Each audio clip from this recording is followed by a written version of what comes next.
Thank you so much to Talbot's Law and Birmingham Bears for shining the spotlight on Acorns Children's Hospice and the lifeline care that we provide. A parent never imagines that their child will be diagnosed with a life-limiting or life-threatening condition. But when they are, we're here for that family for every step of that child's journey.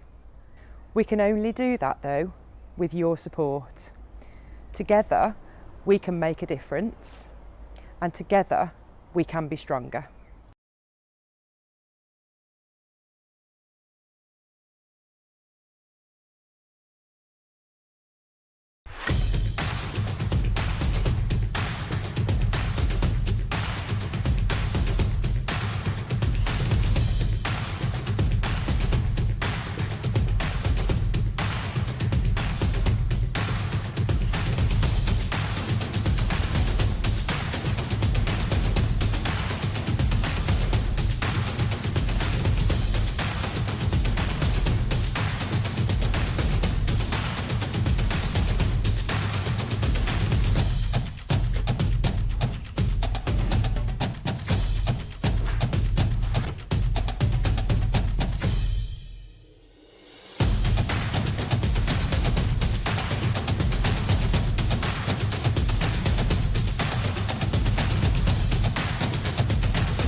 Vitality Blast Cricket is back. Just make sure you're ready for blast off.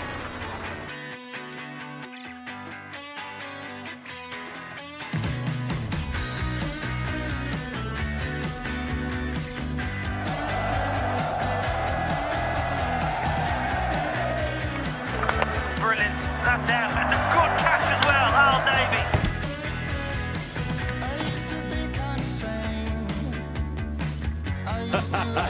They popped all their fireworks.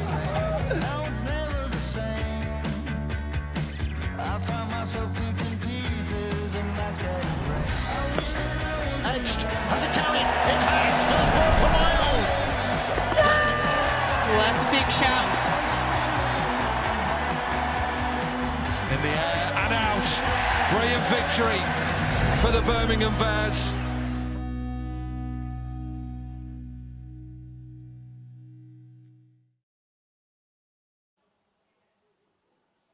Hello everybody and welcome to Bears Den TV for another huge game, a top of the table clash in the Vitality T20 Blast. It is the Birmingham Bears taking on their local rivals, the Worcestershire Rapids. It's Bears versus Pears, top of the table. If we win today, we go straight through to the quarterfinals. It's a massive game. I'm your host. My name is Atif Nawaz. I'm very pleased to be joined by the captain of the Warwickshire women's team, who's also got some new silverware, which we're going to talk about very, very shortly. Marie Kelly is alongside me. Marie, we're going to chat a little bit more. Just before we get into the toss, I wanted to let everybody know it's a very special day today. It's so special that Talbot's Law, who are the sponsors for Warwickshire and Birmingham, they are donating their entire game sponsorship to the Acorns Children's Hospice. It's a wonderful, wonderful initiative. There's going to be a number on the screen throughout today's broadcast, so feel free to call that number and make a donation at any given point. It's a wonderful initiative, and we thank Talbot's Law for putting it out there. Right, without further ado, the toss has taken place. It is the Worcestershire Rapids who won and elected to field first. Our man Jarlath was out chatting to the captain of the Birmingham Bears, Alex Davies. Here's what he had to say. So then the toss has just taken place, and I've got Bears captain Alex Davies with me. Alex, what happened there at the toss? I lost another, so no change there. To be fair, pretty glad losing it tonight. We were a bit unsure on what to do, so yeah. So who's won the toss? Is it Worcestershire bowling first, or is it yourselves? Worcestershire won the toss and they're bowling first. Would you have batted first on the surface, or as you say, were you a little bit unsure about what to do if you'd have won it? Genuinely unsure, probably would have leaned on bowling, probably 51% bowling, yeah. Okay, and what's the team news then for this evening's game? Team news, same team as last night, apart from Hassan Ali replaces Henry Brooks. Obviously, the injury to Sam Hain has been a big loss. I know that obviously throughout the team, I know he's a massive character, but it's great to see people coming through, specifically Jacob Bethel. He's been absolutely superb in the last couple of games in particular. Yeah, obviously, absolutely. From the outside, you'd think Sam Hain would be a massive loss, which of course he is. He's Mr. Reliable for us, but it just shows the squad we've got and the talent we've got in the youngsters that guys have stepped up and performed in his absence. And finally, obviously, you're top of the table, win tonight, potentially get you into that quarter-final spot. I guess this is just a massive experience, and obviously 17,000 strong here tonight at Edgbaston. It's going to be a fantastic night, isn't it? Yeah, obviously we had a late one last night, but the chat today was that the crowd's going to be big here and buzzing, so hopefully they'll get us through it. But no, we're not necessarily thinking about quarterfinals or even next week just yet. Just win tonight, then win them two next week, and just see where we end up. As always, talking to us, Alex. Thank you. Cheers, thanks, mate. News then from the boundary edge right here is that the Worcestershire Rapids have won the toss, and they are going to have a bowl first. So there we go. That's Alex Davies talking about batting first. It's been a terrific run that the Bears are on. Worcestershire on a good run. They've won the last 3 games. We've won our last 4, Marie. We're doing pretty well. I know, they're doing well, aren't they? Yeah. But like you said, so are the Pears. So this will be a really interesting game between two teams that have both got a lot of momentum. So there should be quite a lot of high skill on show today, and it should be really exciting. Worcester fielding first. What do you think? Is it literally a case of old school, we'll chase, whatever? Yeah, I'm not quite sure. Obviously, I don't know much about the pitch today, so they may have some decisions based on that. But some teams just get a feel of what they want to do, and at the minute, that might just be their preference, that they feel they can chase well. So, yeah, whatever they feel is their confidence move. See, I thought you would have got a really good look at the pitch because you were doing like the lap of honour because you've been presented today with the Women's T20 trophy, which is a very beautiful piece of silverware. I mean, it is, isn't it? Yeah, absolutely, cool. Go for it. This is cool. I mean, this is a gorgeous trophy. I mean, just look at this. I mean, that must have been cool. I mean, I know that there wasn't a grand final in the end. I mean, weather and that kind of stuff. But it must feel good to win this again. Yeah, absolutely. I mean, we had to just control what we could control. We didn't play as many games as we liked because of the weather. But turning up on finals day without having without having many games in the bag, to perform the way we did, we were really happy. And then obviously to get one over on Worcester, our local rivals, was awesome as well. Well, the ladies have led the way. Will the gents do the same thing today? Because they've got an opportunity to get one over the local rivals. We're expecting a huge crowd today as well. I've been told in excess of 16,000 people. It's not bad going for 3 days after a test match. I know, that's pretty cool. I think this time of the year, isn't it? It's just Ashes fever. Everyone wants to watch cricket. And then when you've got two teams like the Bears and Pears performing the way they are, who wouldn't want to come and watch tonight? Yeah, I was very, very busy out there. I know there's a few people still working their way into the ground, but it's starting to build up. Slightly overcast as well. Is that something the Bears will be wary of, do you think, batting first out there under those clouds? Yeah, potentially, and that might have been another reason why Worcester wanted to to field first as well. That might be playing into as well, but we'll see. Hopefully it stays dry today. Yeah, hopefully it'll stay dry. As we say, the Birmingham Bears will be batting first, and they have a brilliant team for us to look forward to, starting off with the man who was the star of the show yesterday for me, Rob Yates, opening the batting, 66 runs yesterday. Terrific performance from him. Captain Alex Davies, who's stepping in the absence of Moeen Ali, and he's been terrific. He's actually got a better record as captain than Moeen Ali, but we won't say that too often.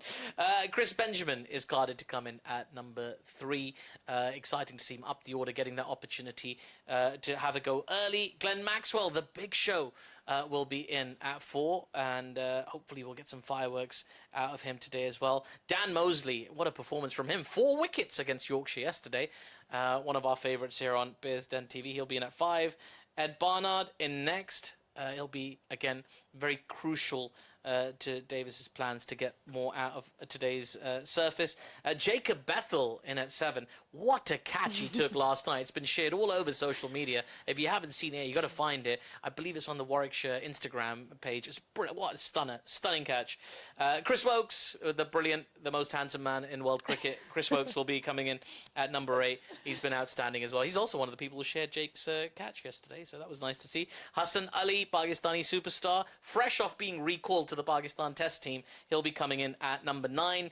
Danny Briggs is in at number 10. Brilliant to see him back alongside the number 11 player for the side, Jake Lintott. Some strong spin options, a lot of experience between the pair of those players. So that is a very, very strong 11 for the Birmingham Bears to take on the Worcestershire Rapids today. I mean, I know there's a few personnel missing there, Marie, but I feel pretty good about that lineup.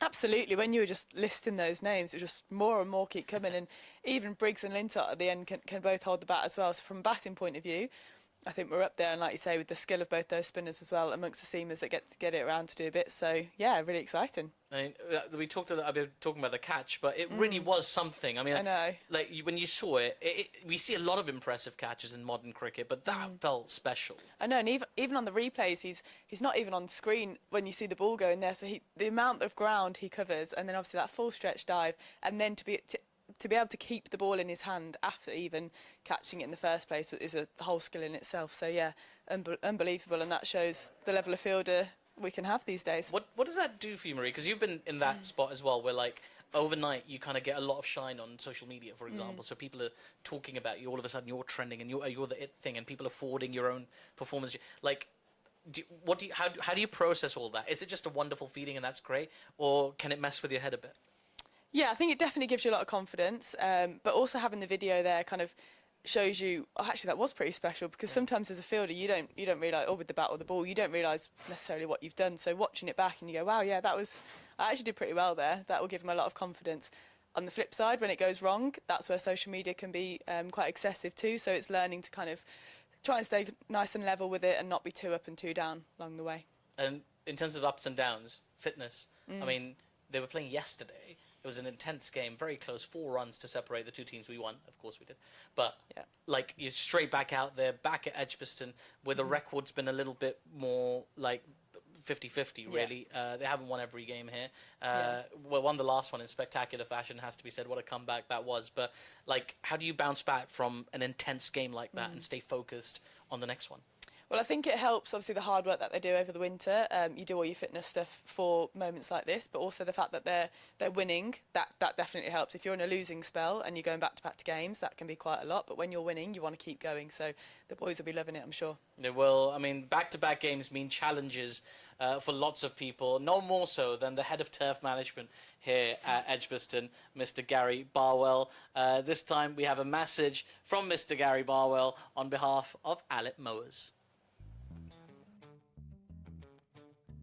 Mowing's your presentation, mowing's your finish.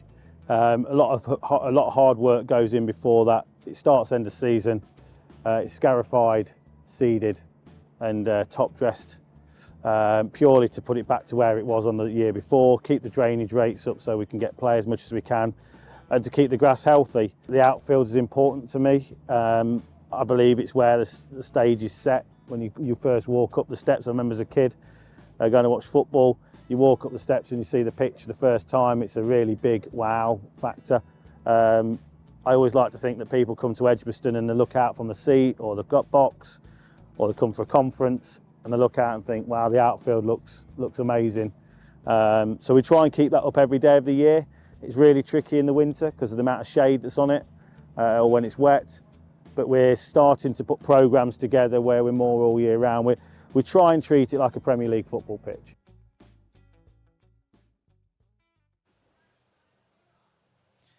I think Gary's just hinting really hard at those fielders who dig up the outfield with their spikes and wreck it. But it is, I mean, do you appreciate a nice outfield, a nicely looked after outfield? Oh, absolutely. Nobody wants a ball bobbling up at them, do they? And I think it's something we definitely take for granted as cricketers. When you get that really pristine, flat ground, it makes fielding so much easier and makes us look better, I guess. You can cover a bit more ground and you can get better dives in when you can slide a long way. So, yeah. Certainly more than in our amateur leagues than the public parks that we have to play on. Just a reminder, everybody, that Talbot's Law have donated their game sponsorship to Acorns Children's Hospice for today's match, which is a wonderful thing, and the number will be on the screen throughout the broadcast if you wish to make a donation, so please do that. Before we throw over to the action, Marie, I've got to ask you, on this pitch with that glorious outfield and a little bit of overcast weather being put into bat, what's a good score? What would they be happy with? Yeah, so with the weather, all the conditions, I reckon there'll be a bit of pace on the wicket. So I think the boys will be looking to try and get around 200. I think you've got two teams that are high on confidence at the minute, so they'll be wary of that. So yeah, anything up there would be great. 200 is the prediction, I'm going to say, from Marie Kelly. Will they get there? Let's hope so. Very, very shortly, the players are going to be making their way out to the middle, and the action will commence, and you will hear the sultry sounds of the one and only Mr. Adam Bridge.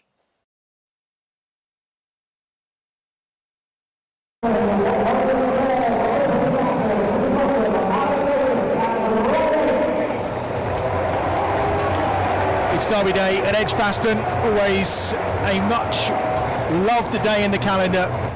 Worcestershire make the journey to the centre of Birmingham for what promises to be an absolutely enthralling encounter, and eventually when the smoke clears we might see what's going on outside, because we've just had some pyros which have just gone off in front of us. Quite extraordinary, beautiful colours into what is a fairly grey sky above Edgbaston. You can see a little bit of smoke across the screen there. But here we go, the Rapids have won the toss and have chosen to bowl first, which means, as ever, we are seeing Rob Yates and Alex Davis make their way to the middle. One change for the Bears tonight, of course, that's the inclusion of Hassan having been rested last night for that win over the Yorkshire Vikings, and the Rapids are unchanged from that good run of form. So there's one change, should I say, for the Rapids, and that's Matthew Waite out, Josh Tongue coming into the starting lineup. It's going to be Dylan Pennington who's going to get things underway from this Birmingham end. Cracking crowd in tonight, around 16,000 tickets sold for what promises to be an enthralling encounter, both in amazing form, top of the table clash, looking to try and secure their place in the quarterfinals. And it's Pennington who will get us underway from the pavilion end, and it's a good first ball, and Yates is beaten outside the off stump. Ryan Sidebottom is alongside me. Good evening. Yes, what a start by Dylan there. Obviously pitching it up, trying to look for a little bit of swing there, and just pushing it across Rob there. Yeah, Rob didn't quite move his feet into that one, but yeah, excellent night. The crowd's building up nicely, isn't it? And what should be a cracking night. Bears have won 3 of the last 4 between these two sides, which is always good for local bragging rights, that's for sure. And that thumping victory here last year by 144 runs. They're often running this time, and they've got one, and surely they're going to take a second, you would think. Nope, they turn it down. But Yates is off the mark. Pennington is in the dirt, having tried to retrieve that off his own bowling. And Ryan, I mean, the crowd's filling out. The atmosphere is good. All we're missing is the sunshine, but we can probably cope without that as long as the cricket's good. Absolutely, it's all about the cricket, isn't it? You know, the crowd are here, and hopefully they're in for a good night and cheering loudly for the Bears. So, what more could you want as a domestic cricketer? Pennington is back to his mark for the Rapids, who themselves have been in really good form. Won their last 3. Bears have won their last 4. And it's all about the race to those quarter-final places, in particular a home quarter-final, of course. Oh, he's got the better of Davis there. No idea where that was going, off the outside edge of the bat. There's no run, and not a bad start from Pennington.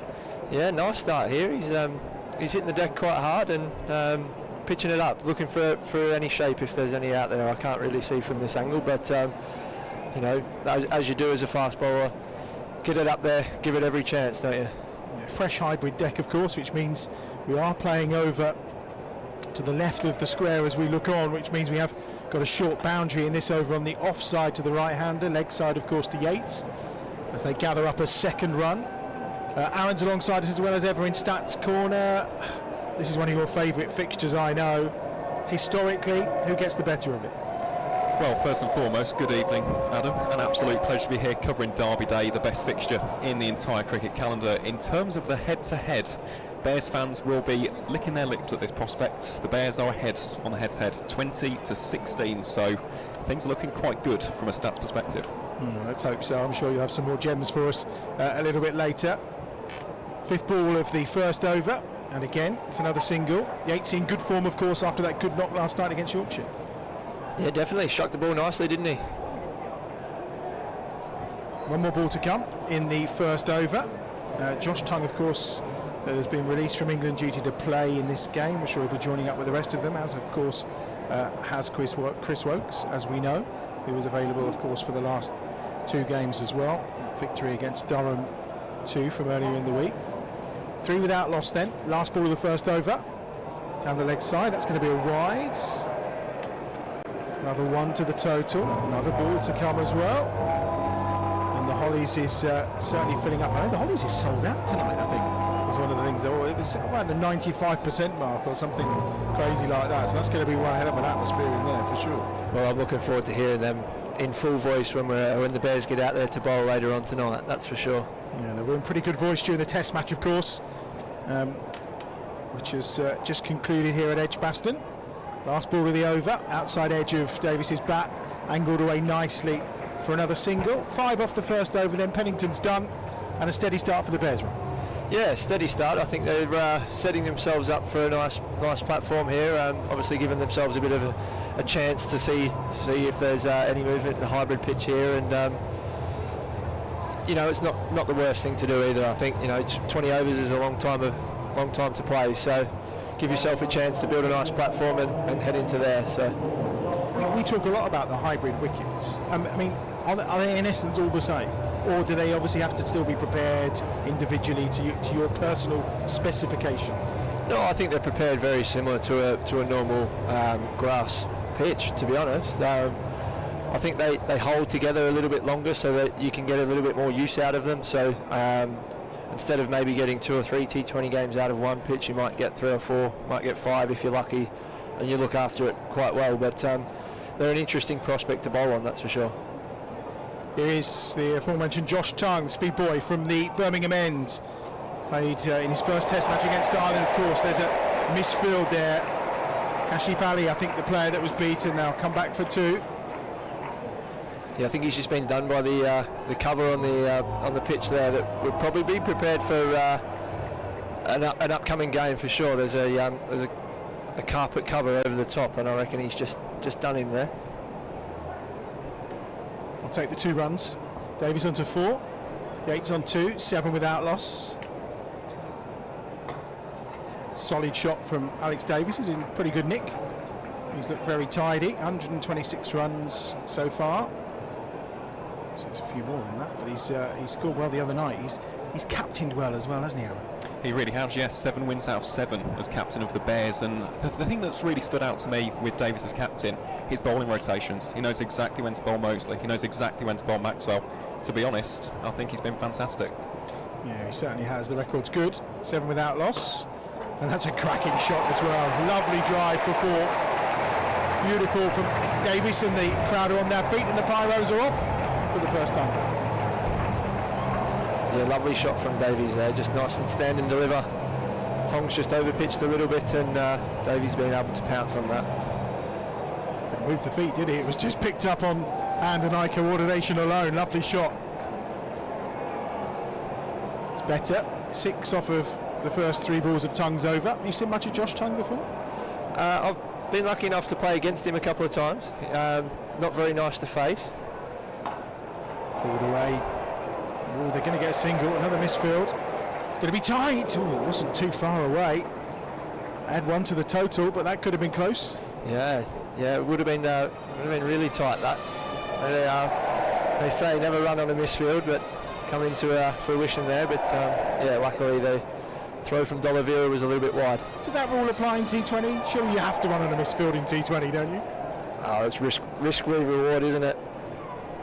Everything's a risk, I think, isn't it? Yates is on strike, he's on 2, Davies on 9, 12 without loss, 2 balls to come in this second over. Bowled by England bowler Josh Tongue down the leg side, it's another wide. Chris Watson, Tom Lungley are the 2 men in charge tonight. Lungley's done a fair few of the Bears games this T20 campaign. Maybe it's a good luck charm. 13 without loss. The score moves on to. There's a few more file into the Hollies and around this magnificent ground, which has looked so amazing over those 5 days of the Test match. What an atmosphere! What a Test match! What a pitch as well, produced as ever by Gary. And there's another wide, this time the opposite side, short and outside the off stump. Yates was reaching for it, but nowhere near. Yeah, just overcorrected there a little bit, Tom, didn't he? Obviously bowling the first one down leg side and then just overcorrected a little bit short, and yeah, a fraction too wide there. 14 without loss is the score. Yates still on strike. Hum around the ground, another one down the leg side this time. Really struggling to find his... I mean, obviously he's been away doing red ball stuff with England. Is it hard to just get that readjustment in? Yeah, it takes a little bit to readjust. I think it's probably tougher going the other way for me personally. You know, to settle back into your line of length, I think it takes me a little bit longer, but that's me personally. But for yeah, anyone it takes, everyone's different, I guess. Yates on strike again, turns that one down the leg side. That's going to run away towards the boundary rope. It's slowing up just a little. It will be well fielded this time and cut off by Pat Brown, and it will just be the 2 for Yates. Score moves on to 17 without loss. 1 ball remaining in the second over, and all of a sudden, courtesy of the 3 wides, that boundary from Davies and some good running, the Bears are ticking along nicely. Yeah, they are, aren't they? They're ticking along just nicely here. Not ideal as a bowler bowling 3 wides in a row, but nice for the Bears here. Dropped into the offside again by Yates. They'll get the single. 18 without loss then at the end of the second over. An expensive one from Josh Tongue. 13 runs coming off it. Of course, 21-run victory for the Bears when they met this time last week, last Friday night. What was quite good to see the likes of, in the absence of Sam Hain, Dan and Jacob, really stepping up to the plate as youngsters delivering. And obviously we've seen Yatesy this week as well, the homegrown talent, delivering for the Bears. Yeah, absolutely. It's good to see.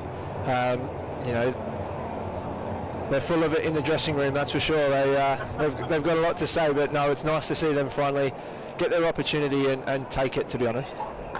If you're going to talk the talk, you're going to walk the walk. Dropped catch. Could be a big let-off. Kashif Ali, he's put down Yates. It was straight to him. Look, a simpler chance maybe. Yeah, I think it might have caught him by surprise. I think, you know, the short and wide one Rob's climbed into there, and it might have caught him by surprise a little bit. I think he might have been looking towards more the point boundary, but yeah, unfortunately he's dropped it. Pennington in again. That's a beauty from Yates. Got off the heels of his 60-odd last night. That's a lovely boundary for 4, and already it's cost them. Yes, absolutely. That's something you don't like to see as a bowler, that's for sure. After one goes down, with your hands on hips. Yeah, double teapot. That's generally how it goes. But yeah, I know as a bowler, it's very disappointing to see the next ball go for 4 after a drop chance. Beautiful shot, that wasn't it? It was lovely. Standing delivery, just freed his hands through it, didn't he? 22 without loss. This time, cut away. Run the first quickly. Davies wanted the 2, but quite sensibly, I think he was sent back by Rob Yates. Although no one was at the bowler's end, so 23 without loss. Field changes round, of course, for the right-hander. Yates is on 10, Davies on 9. Midway point of this third over. And the 2 fielders who are out on the square leg boundary and on the point boundary as well, backward point in fact. Dave said Dylan here will be looking to hit the top of the stumps here. Not too much width or too short. Turned into the leg side, just lifted over the infield. Nicely placed by Alex Davison. But he's not rushing because he knows he'll get 2. Just gently ambles back for the second. 2 more to the total. 25 without loss. 2 balls remaining in this third over. Run rate already up to around 9.5. Remind if you just joined us, the Rapids making the call to field first here this evening. We thought all day we might get a little bit of rain, maybe the odd shower, but it looks all right now. You know how the weather rolls around here. It looks pretty clear all around. Big swing and a miss from Davis. And Pennington just looks away in frustration more than anything, I think. Yes, very much so. Very much so. Al's not left much in the tank there. He's given it everything, and yeah, luckily for him, it's gone through the Cox at being the keeper, and but no, looking to be aggressive here. Davies taking the chance while the field's up.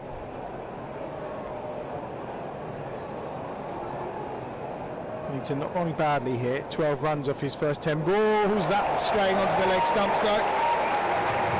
And away for 4 more. You just can't get away from that line in any way, shape or form, can you? Yeah, it's fine margins in T20 cricket, isn't it? Certainly is. 29 without loss at the end of the third over.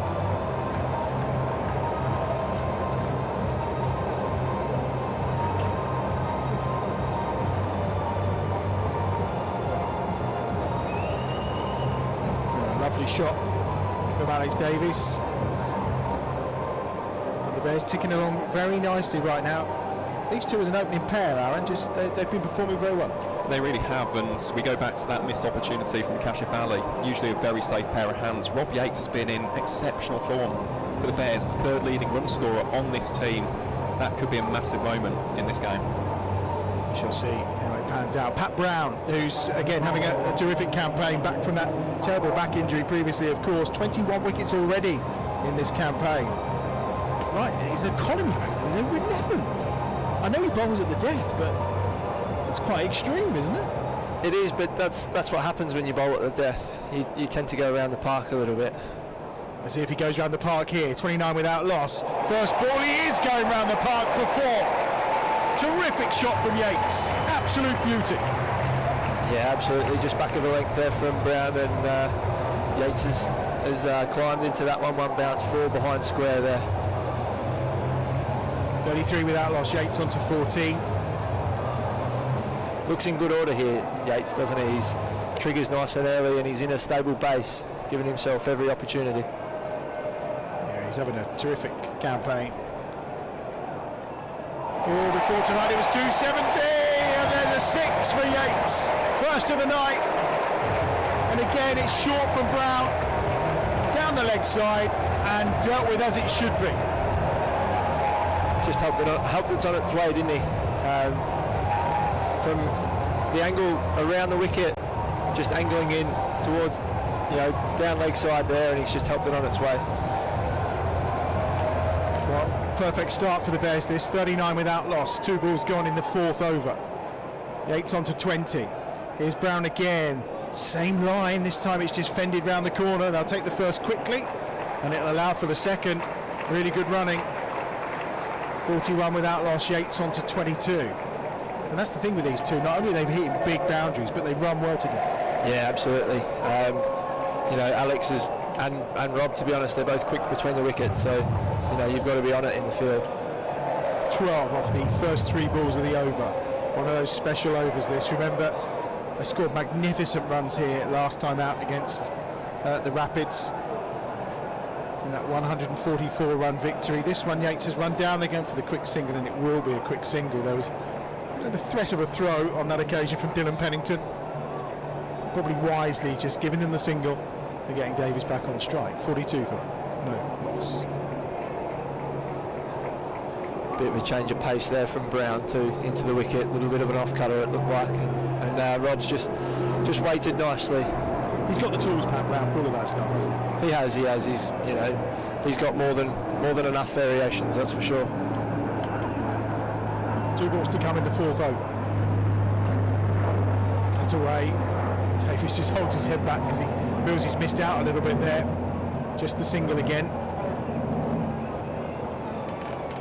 It's an opportunity for sure. 43 without loss. 1 ball to come in the 4th over. What's Pat Brown's record like against the Bears? It's not bad. It's not bad. 10 wickets in 9 matches, but the economy rate is 9.15. So that's something for Rapids fans just to be a little bit wary of. He has been expensive against the Bears in the past. Are there any Rapids fans watching? I don't know. They're most welcome if they are. I was just asking. 43 without loss. Last ball of the over. Yates into the covers again. As gathered at the second attempt, he did well actually to, I think, grab that as he was rolling over. 44 without loss at the end of 4 overs. And they are obviously the best seats in the house, the Carling best seats in the house, which if you want to get your mitts on for the final home game a week on Sunday against Durham the 2nd of July, just get yourself over to the Edgbaston socials for your chance. I mean, it's perfect. You get food, you get drink, and you get to sit in a lovely little dugout with the perfect view from that end. It's very nice. Right, let's see what we've got here. Tongue's coming back in. Change of ends just to see if he works out any better down this end, I guess. 44 without loss after 4 overs.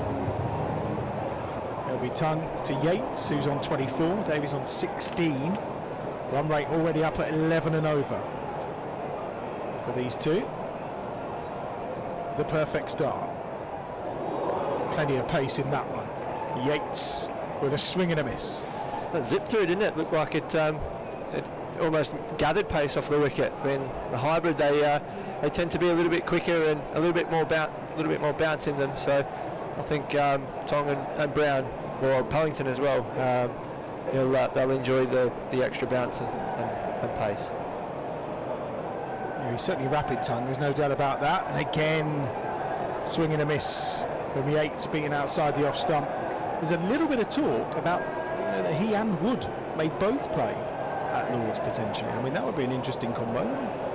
Yeah, it would be. It'd be a great opportunity for him, absolutely. A little bit of extra pace than what they had at Edgbaston as well, so it'll be an interesting prospect. And I think that's working on the philosophy that Mo might not be fit, so Root plays as a spinner. So you have 4 seamers in the spinner, and again he's gone through Yates, who's swinging and missing once more. And at this point, if you're Rob Yates, do you just take a moment and Alex Davies just wander up and go, just, relax, to play a proper cricket shot maybe, rather than just a wild swipe? No panic stations at the moment. He's seeing it nicely. He's 24 off 16 here. He's got enough time to be able to sit back and absorb a couple. So no panic stations. A bit straight at that last ball from Tongue. What's he going to do with this one? Oh, he's cut away. Outside edge. 4 runs for Yates. Bears on to 48. It's a harsh game, T20 cricket, isn't it? You've just bowled 3 beautiful dot balls and then you get a lovely thick edge past the keeper for 4. It can be a frustrating game at times as a bowler. Yeah, it certainly can. I mean, he looks like he's tried to play that, doesn't he? He's taken advantage of that big gap with no slip in place. And third man is inside the circle. Slightly shorter ball from Tongue, who's bowled a very good over here. He's gone for 4 runs off the first 5 balls. Not too often you get the 4 dots interspersed with just that single boundary. No, it looks like there's a little bit of extra bounce for Tong here from this end as well. Looks like it's just holding up, maybe bouncing a little bit more than what it was from the city end. Last ball then of the 5th over, 48 without loss on the board. This time he's gone big, Yatesy, and he's gone all the way for 6. Huge hit off Josh Tongue. It brings up the 50 for the Bears. 54 without loss at the end of the 5th over. Ryan, we'll catch up with you a little bit later. Thank you very much for your time so far. 54 without loss.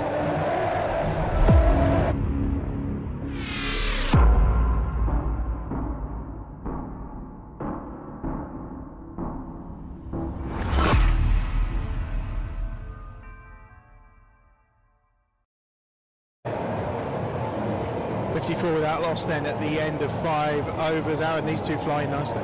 They really are, Adam, and if we're looking at the records from this season, this is the 5th 50-run opening partnership for the Bears in the T20 Blast. These two have been absolutely magnificent for the home side so far.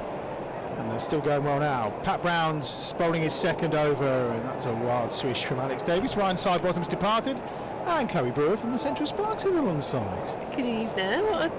Well, so it's quite an overcast evening. It is, but the atmosphere's good. The beer looks like it's flowing in the stands. Absolutely. And the runs are flying off the bat. Yeah, correct. We've got off to a dream start here, haven't they? Certainly have. 10 off that last over from Tongue with that 4 and that 6 from Rob Yates. 54 without loss. Davis on 16. And he's on strike here to Brown. And he's pulled him away. Short boundary on that leg side.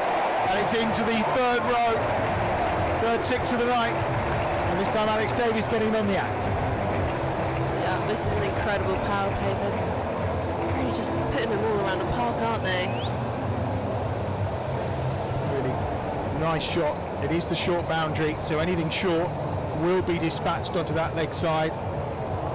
No doubt about it. Pat Brown then, we talked about his economy rate before we started in the power play, going around 11 and over. Well, here we are, 8 balls, 21 runs he's gone for already. This time Davis squirted out into the offside, just to the edge of the circle, and there's going to be a single there. 61 for no wicket. Davis on to 23. Yates on 34, and he's on strike. And this is where Pat Brown was having problems getting his line right to Rob Yates. Yeah, definitely. They just look like they just haven't quite found their lines or lengths this evening. It might be a bit of Bears are just getting hold of a good ball, but it seems a little bit wayward with their bowling. So it looks a good wicket. 61 without loss.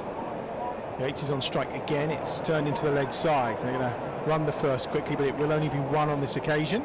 Mitchell Santner is the fielder in from the square leg boundary.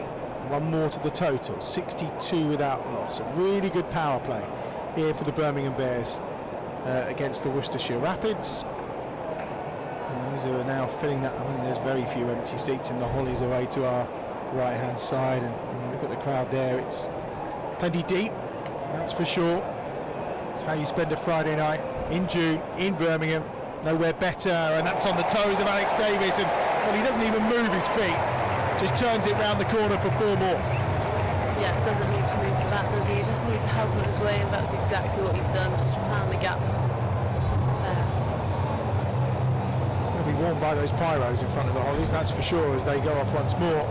I mean, just a full toss on leg stump. Only one place for it to go, really. 66, 1 ball to come in the power play. Brown has gone for 27 off his first 11 deliveries. That's rough. It is. It may be about to get rougher here. Davis plays it out into the offside. Oh, and again, it's a misfield, and they're going to come back for a second. Again, it's Kashif Ali who concedes the runs. He's dropped that catch on Yates, off Yates, and 68 without loss at the end of the power play. 6 overs gone, and that's a terrific power play for the Bears. Really can't ask for a better power play, can you? Run rate over 11s. 35 on the board for Yates, 29 for Davis, and no surprise we're going to see some spin. Doesn't come as a great shock in terms of trying to calm this one down. And I know you were watching them warm up earlier on. Any impressive, because there's a few leggies here, isn't there? There are indeed, Adam, and we're about to see one through Sam Amir from Pakistan. He's been playing club cricket for Colwyn Bay in North Wales, which I just found was interesting. Got called up late for the Rapids campaign, and if we look at his output so far, 13 wickets in 7 matches, a 6.14 economy rates. He is an exceptional talent.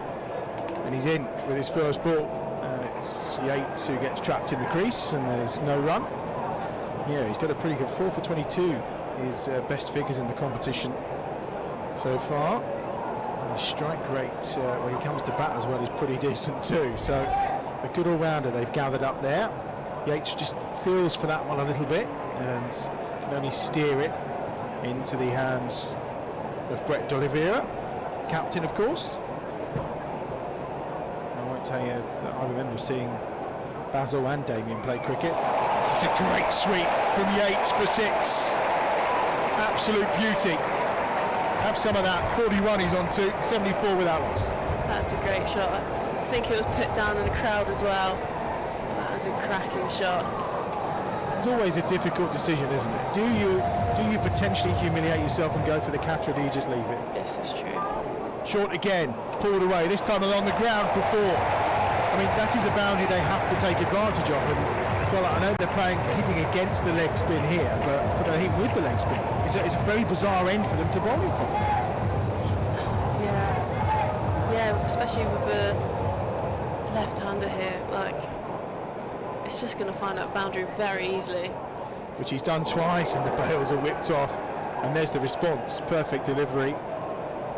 That's definitely a better line for a leggy now bowling into the short boundary. You've got to force a batter to play onto that offside. Well, I was going to say, they've got to be looking to bowl outside the off-stump as the leggy, surely. And not only did he bowl those 2 balls quite short, but they were heading down the leg side, obviously with the turn available. That's better. Going to be 1. They'll look for a second, maybe. No, just a single. And that completes over number 7. Score moves on to 79 without loss. 46 for Yates, 29 for Davies. Of course, when these sides met last year, it was all about the combination of Rose and Dan Mosley, of course. We shall see what these boys have got to offer this time. Yates and Davies offering up much better. Don't forget you can get your favourite player cards as well via Fan Craze. Wokes, of course, playing tonight as well. Sam Hain, the only one of those 3 missing from the Bears lineup.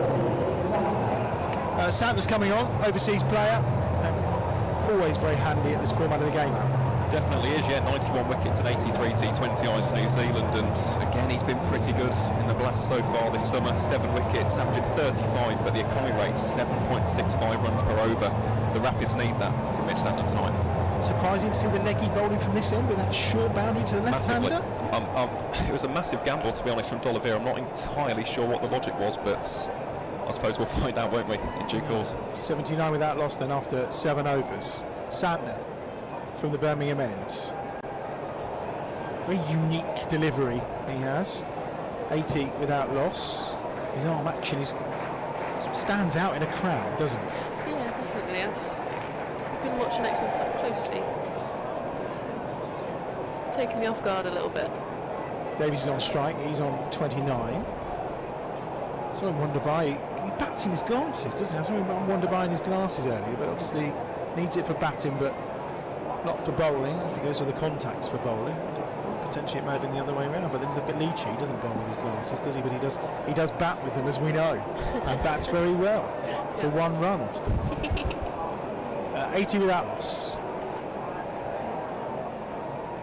Oh, it's a good ball. He's got him. He's given out. Caught behind. First wicket's down. Partnership of 80 comes to an end. Davies goes for 29. Caught by Cox. Off the bowling of Mitchell Santner. And the Bears lose their first wicket. 80 for 1. He's done his job properly though, hasn't he, Davies? He's gone out there and got Bears off to an absolute flyer. 80 for 1. He did stay for a while. It was a very clear decision from the umpire and a nod. Alex Davies had a look down again as if to say, well, I wasn't sure I'd hit it, but he did, and he's gone in the eyes of the umpire. And the arrival of Glenn Maxwell to the middle for his first experience of the Bears against the Rapids. I mean, this kind of atmosphere, this kind of crowd, if ever there's a man that's going to raise his game for the occasion.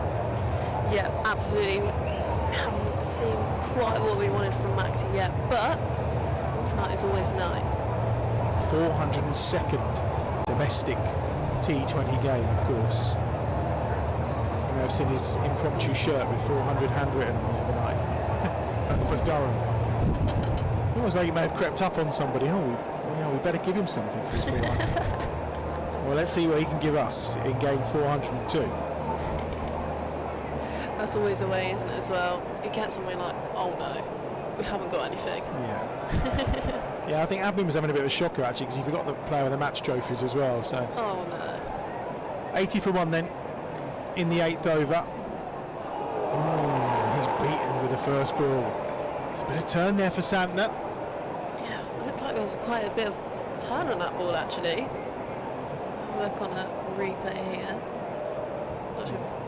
The New Zealander bowling to the Australian. They'll know each other very well, of course. Maxwell just resets himself in preparation. Just 1 run and 1 wicket from the over so far for Mitchell Santner. This one onto the pads of Maxwell.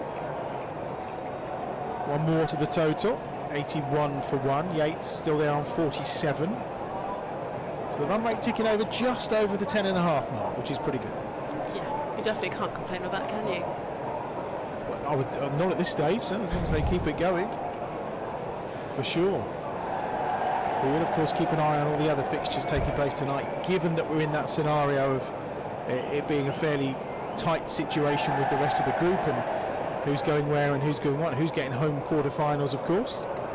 Yates is just tied up a little bit there by Santner. He was squeezed for room. Final ball of the over to come. Just 2 runs off it so far. Really good over from the New Zealand international. That one is again just into the pads of Yates, and it will be a single. 3 off the over. Score ticks along to 82 for the loss of Alex Davies, who was out to Mitchell Santner in that over. 82 for 1 the score. And here again is that wicket of Alex Davies. He seems less than convinced that he's touched that. No dissent, of course, but some surprise at the decision that was given, because there was a lot of turn. Yeah, there wasn't. He's getting to really grip, isn't he? He's getting a lot of turn there. Samamir to continue, 11 off that first over from him, 82 for 1 then, over number 9. And it's Yates who's on strike, 2 away from yet another half century. It'll be his 3rd of the season if he can nail this one. He moves on to 49, and it brings Maxwell onto strike against the leggy with a short boundary. I mean, it'll be interesting to see the line he bowls here to Glenn Maxwell. Yeah, absolutely. Here for the leggy, he's really got to get his lines right. Otherwise, any loose deliveries are going to get punished. Certainly will by Glenn Maxwell, that's for sure. Am I right in thinking now that Maxwell's highest score was that debut game? Yeah, it was 47 against Leicestershire. Did score a blistering 21 last night, though. He did, and he's on strike here, and that one's worked into the leg side. It was short, but a better line from Mir, and it's 1 more to the total, 84 for 1. And the spinners have just applied the brakes a little bit here to the Bears' momentum. Yeah, absolutely. That's what you need, really. It's ball's coming through, but faster it comes, the faster it goes. In again, a little bit quicker with that delivery that time there, and that's the 50 for Yates. 31 balls to reach his 50 again, and 3 sixes and 4 fours. Another terrific effort now of a season that's going so well. It really is going well, and to be honest, a homegrown talent, there's nothing better. Bears versus pairs, the Moseley maestro, Rob Yates, a 4th career T20 50. Excellent. So I'm absolutely buzzing for him, and you know what? He deserves that. He does. 85 for 1 is the scoreline. Maxwell on strike digs that one out into the offside. 1 more to the total. So they're just ticking the scoreboard over here against Mir. 2 more balls to come. 86 for 1. Yates is back on strike. Maxwell's moved on to 3. And again, the field changes for the lefty. That boundary on the leg side being patrolled in good numbers. That's straight down the ground. It's going to be well fielded though. There's just the one bounce, and it's Adam Hose in a position that he was often found in when fielding for the Bears. 1 more to the total, 87 for 1. And it'll be Mir once more to complete over number 9. The run rate just dropped below the 10 and over mark, where it was sailing along out quite nicely, and that was until Glenn Maxwell launched that one into the upper tier near the skyline. I mean, that's an absolute beauty, and I think the catch was taken in the stand as well. That's definitely good effort in the stand. That is what we want to see from Maxwell here, isn't it? He's back. He is. 9 he moves on to, 93 for 1 at the end of the 9th over. Well, I would love to see if that catch was taken. not too sure if it was, but there were some cheers. There may have been cheers because someone fell over, because they often do cheer at that point too as well, don't they? I don't think that gentleman put his beer down though. He wasn't too troubled. 11 off the over. Meaning that for 22. And we was only saying earlier that his economy rate was 6, just over 6 coming into this game. But he's been taken apart so far. This man hasn't though. Really good first over from Santner. 1 for 3, of course. 93 for 1. Over 10 then. About to reach the halfway mark. Yates has a go at that, but just gets the inside of the bat. 1 more to the total. Yeah, he's getting that typical left arm, a little bit of drift, a lot of turn actually. He's gripping quite a lot on this pitch tonight, so. Yeah, very experienced bowler, Mitchell Santner. One of the overseas players, of course, for the Rapids. Maxwell just takes the single. Maybe that's going to be the difference with Glenn Maxwell tonight. He's going to hit those that he feels are hit the ball, and the rest of the time he's just going to accumulate the runs, you would think, potentially. Yeah, that's still definitely not a bad way to play though, is it? No, absolutely not.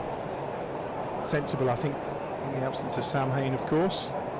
Cut away by Yates, just past the despairing dive, and it was a despairing dive, I think, of Josh Tongue that time. He almost got on his hands to it, but it's 4 more to Yates, who's on to 56, the score on to 99 for 1. Yeah, he's batting incredibly well. I tell you what, it's an expensive drop, isn't it, from the pairs here? It was Kashi Valley putting him down in, what was that, over number 3 from Pennington? I think it was over 3. Yeah, put down on 5. It's costing them so far to the tune of 51 runs, make that 52 as he adds another to the total, and that brings the 100 up for the Bears. And it's a decent time as well. We're about to reach the halfway mark, so 9.4 overs to get the 100 on the board. There's some acceleration here. Could be another one of those nights where we top 200 and potentially quite comfortably. Maxwell, talking of comfortably. Have a look at that, he has gone for 6, just about. Looked like it was going well over, but it was so casual from Glenn Maxwell. Yeah. His second maximum. Yeah, that's almost a split of fielders perfectly. He's gone right between them. It looks like he's actually hit the rope and bounced over to me. 106 for 1, last ball of the over. Oh, he's gone for the switch and he's tried to reverse that round the corner. And that's the end of over number 10. Chloe, we'll catch up with you in the second innings. Thank you for your company today. 106 for 1 then, with 10 overs gone. Yates is on 57, Maxwell on 16. These two already had 26 fairly swiftly here for the second wicket. And the Bears ticking along very nicely. As we mentioned, we will keep an eye on some of those other scores as well as the evening progresses from elsewhere in the group, of course. Because we all want to know how everyone else is getting on in the North group. The game has been delayed between Durham and the Yorkshire Vikings. The Vikings up to 49 for 1 in the 9th over there, it would appear. There's a little bit of rain around. In fact, up at Old Trafford, the game has been delayed as well. So we may be seeing some potential no results, or certainly the weather having an impact. Chloe's left us. Craig Miles has joined us. Hello. How you doing? Yeah, I'm not bad. How are you? Yeah, not too bad, thank you. Wishing you were out there, I suspect. Yeah, a day like this, you don't want to miss them. Here we go, 11th over. It's Tongue back into the attack, and Yates gets it away, but it's well fielded. Perfect start, this, isn't it? And how much are they going to rue the dropping of Rob Yates? Yeah, Yates is in some nice form, isn't he, with the white ball, and yeah, that's costing him a little bit at the minute. So hopefully he can go bigger than last night at Yorkshire. These are special nights as well, aren't they? You look at the Hollies, it's rammed, and you look around the rest of the ground and think, yeah, these are the nights you want to be out there and involved, for sure. Tongue, second ball of the over. Yates has moved across his crease and made himself some room. Only gets a single for it though. 107 for 1. He's on to 58. Brings Maxwell onto strike, who's on 16 so far. Looks like he was just trying to protect that short edge now. as the guys have started to target it, particularly Yates there, bowling from this pavilion end. So no surprise he tried to use as much of the pitch width-wise as he could. I was very pleased the other day when the gaffer said that you'd be missed from the field as well with your fielding. I think that's a nice testament to what you do running around that boundary rope. Yeah, it's something that I've wanted to really push in the short form. I think it's almost makes you all-rounder in a way if you can save 5-10 runs a game, stopping twos and things like that. As Maxwell launches my word! Over it was short, it was on the leg stump, and it's been dispatched by Maxwell. He's pulled that away for a magnificent six. What a shot! That is the Maxwell we've seen all around the world, isn't it? Taking on fielders on the rope. Confident as he is, just backs himself to clear them. Longest or shortest edge, doesn't matter. Doesn't care, does he? I mean, let's have another look at that. Short off. Has he been a little disappointed with his contributions so far? Or is he not that kind of character to give that away? Yeah, I don't think he's that sort of character to give that away. His tongue's in again. Yep, 113 for 1. He's cut that away for 4 more. Maxwell's on to 26 from 10, and he looks like he's in the mood tonight. Why wouldn't he be with this crowd? Absolutely. Well, I'm not sure how many he's in, but it feels like the Test match when I was here watching a few days ago. It feels like a packed house, and the crowd are getting going now. Yeah, there were 16,000 sold this morning, so a bit of walk up. I mean, what else is there to do in Birmingham on a Friday night? Well, it certainly can start your night, can't it? Particularly with the Bears going like this. 117 for 1. 2 balls remaining in over number 11. Tongues in again to Maxwell, and this time that's unlucky. Feels like he's missed out there, doesn't he? That was a similar delivery to 2 previous, wasn't it? The 6. So he's just tried to probably swing a touch harder than before, and his cue ended it just through to the keeper. Shaking his head. I think he's got plenty to say as well about the fact he's missed out on that opportunity. Josh Tongue seems to be finding it quite difficult to make that transition back into what he's been taken to town so far tonight. The white ball isn't friendly for bowlers at times, is it? So it's always going to be a difficult challenge for him as he's cut away again. It's a beauty again. Maxwell's on to 30 already of 12 deliveries, and this is what we all want to see from the big show. And that's 11 overs gone, 121 for 1.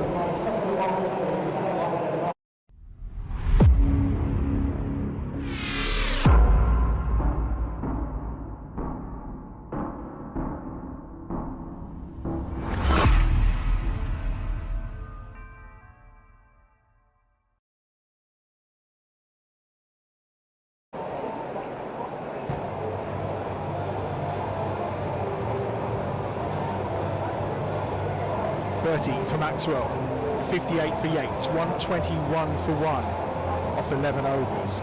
You just said it about the white ball is not very forgiving sometimes to bowlers. I'm just feeling that more and more as the years are going by. It seems to be a batsman's game more and more and more every single season. Yeah, I just think sometimes you can run up and bowl the same 24 deliveries one day and you get 3 for 25, and the next day you go out the park for 50 or 55, and it's almost feels so fickle at times, the fact that can happen. So it's always a challenge being a bowler in T20. Not feeling like taking up batting maybe, just to make your life a little bit easier?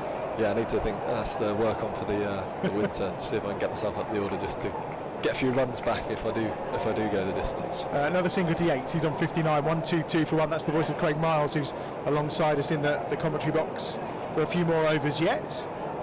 Obviously he's played his part already in this campaign this season. How is the? I mean, as a group, they seem fantastic. I mean, last year you seemed like a chill group with Carlos and whatever. This seems like a really focused, happy, a group of players who are loving the momentum and the progress they're making. Oh, that's a misfield. Oh dear. Bit casual there from Pat Brown, I must say, after you've just talked up my fielding. I wouldn't be going too casual at that, but I'm sure he'll make up for it at some point. But that's another fall to the Bears score. Listen, he's been carted already tonight. He's not having the best tonight so far. 126 for 1. Maxwell on to 34. So as a group, you look really good, in a really good place. I think Alex has just tried to take over from where Carlos left us, really, as Maxwell gets one of those away, finally. Great work, Maxie. It's a beauty. He's on to 38.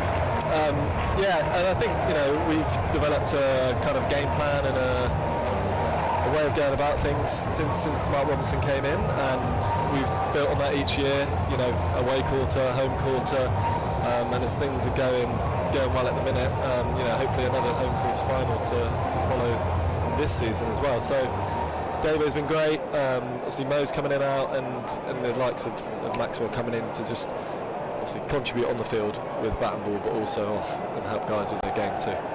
50 partnership from just 25 balls for these two, building on the start that Davis and Yates gave them. Maxwell again, just waiting for it. That's nice. It's an exquisite cricket shot, that, isn't it? That's coming more into, you know, Haney's starting to do that more now. You see like Joss Butler doing it, hitting over extra cover. You just can't really defend it. If you can get the room on the crease to access that side, you can't defend it. He just waits. So it's the leg him here again. He just waits for the turn, and he's like, actually, that's in my arc. Thanks very much. See you later. Now, slight change of field. We've got a man out on that deep extra sort of boundary now, as well as a backward, deep backward point. Be interesting to what line he goes with here.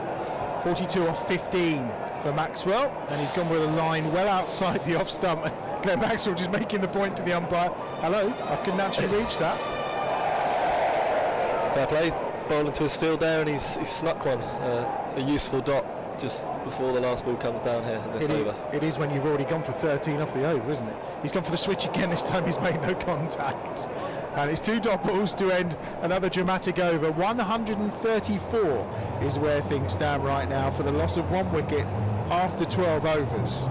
Maxwell, no wonder he's having a moment for a bit of a drink. This is what we've been waiting for, isn't it? We saw it on the first night. We saw a little fluid knock last night. This is the big show, the big crowd. This is the kind of amphitheatre he wants to walk into.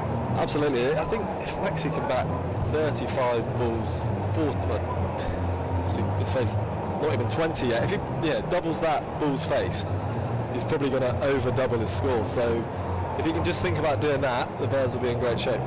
Yeah, Rob seems to have slowed down, but I think it's purely the fact that Maxwell is powering on at the rate he is, and I think Brett D'Oliveira is kind of looking around going, well, I'm not too sure where to go here, because he can't really bowl his leggies from this end because they're absolutely getting punished to that short boundary. So instead we're going to see Pennington back into the attack. As is the case, quickly we're in trouble, let's go to one of our fast bowlers. You know this feeling? Absolutely, and then it's like, yeah, well, you've got a left hand on a strike, so you've got that short edge on the leg side. What do you fancy? And it looks like it's going to be a wide sort of delivery plan here. But we'll see. I think when you've not got much margin either side, Maxi there is targeting the big boundary as much as the short boundary, so it's just looks a good track once again. So it'll be interesting to see what happens there.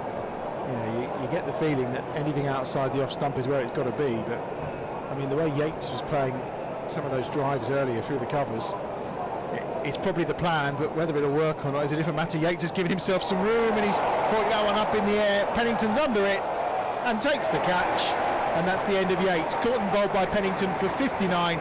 The Bears lose a second wicket with a score on 1-3-4. I don't mind that from Rob there. He's sort of, the plan has almost been telegraphed a little bit, so he's backed himself to get across. He's just not quite executed his shot, so I don't mind that. And you've got Maxwell going well, so Dan Mousley coming in here, he can knock it around and get himself set.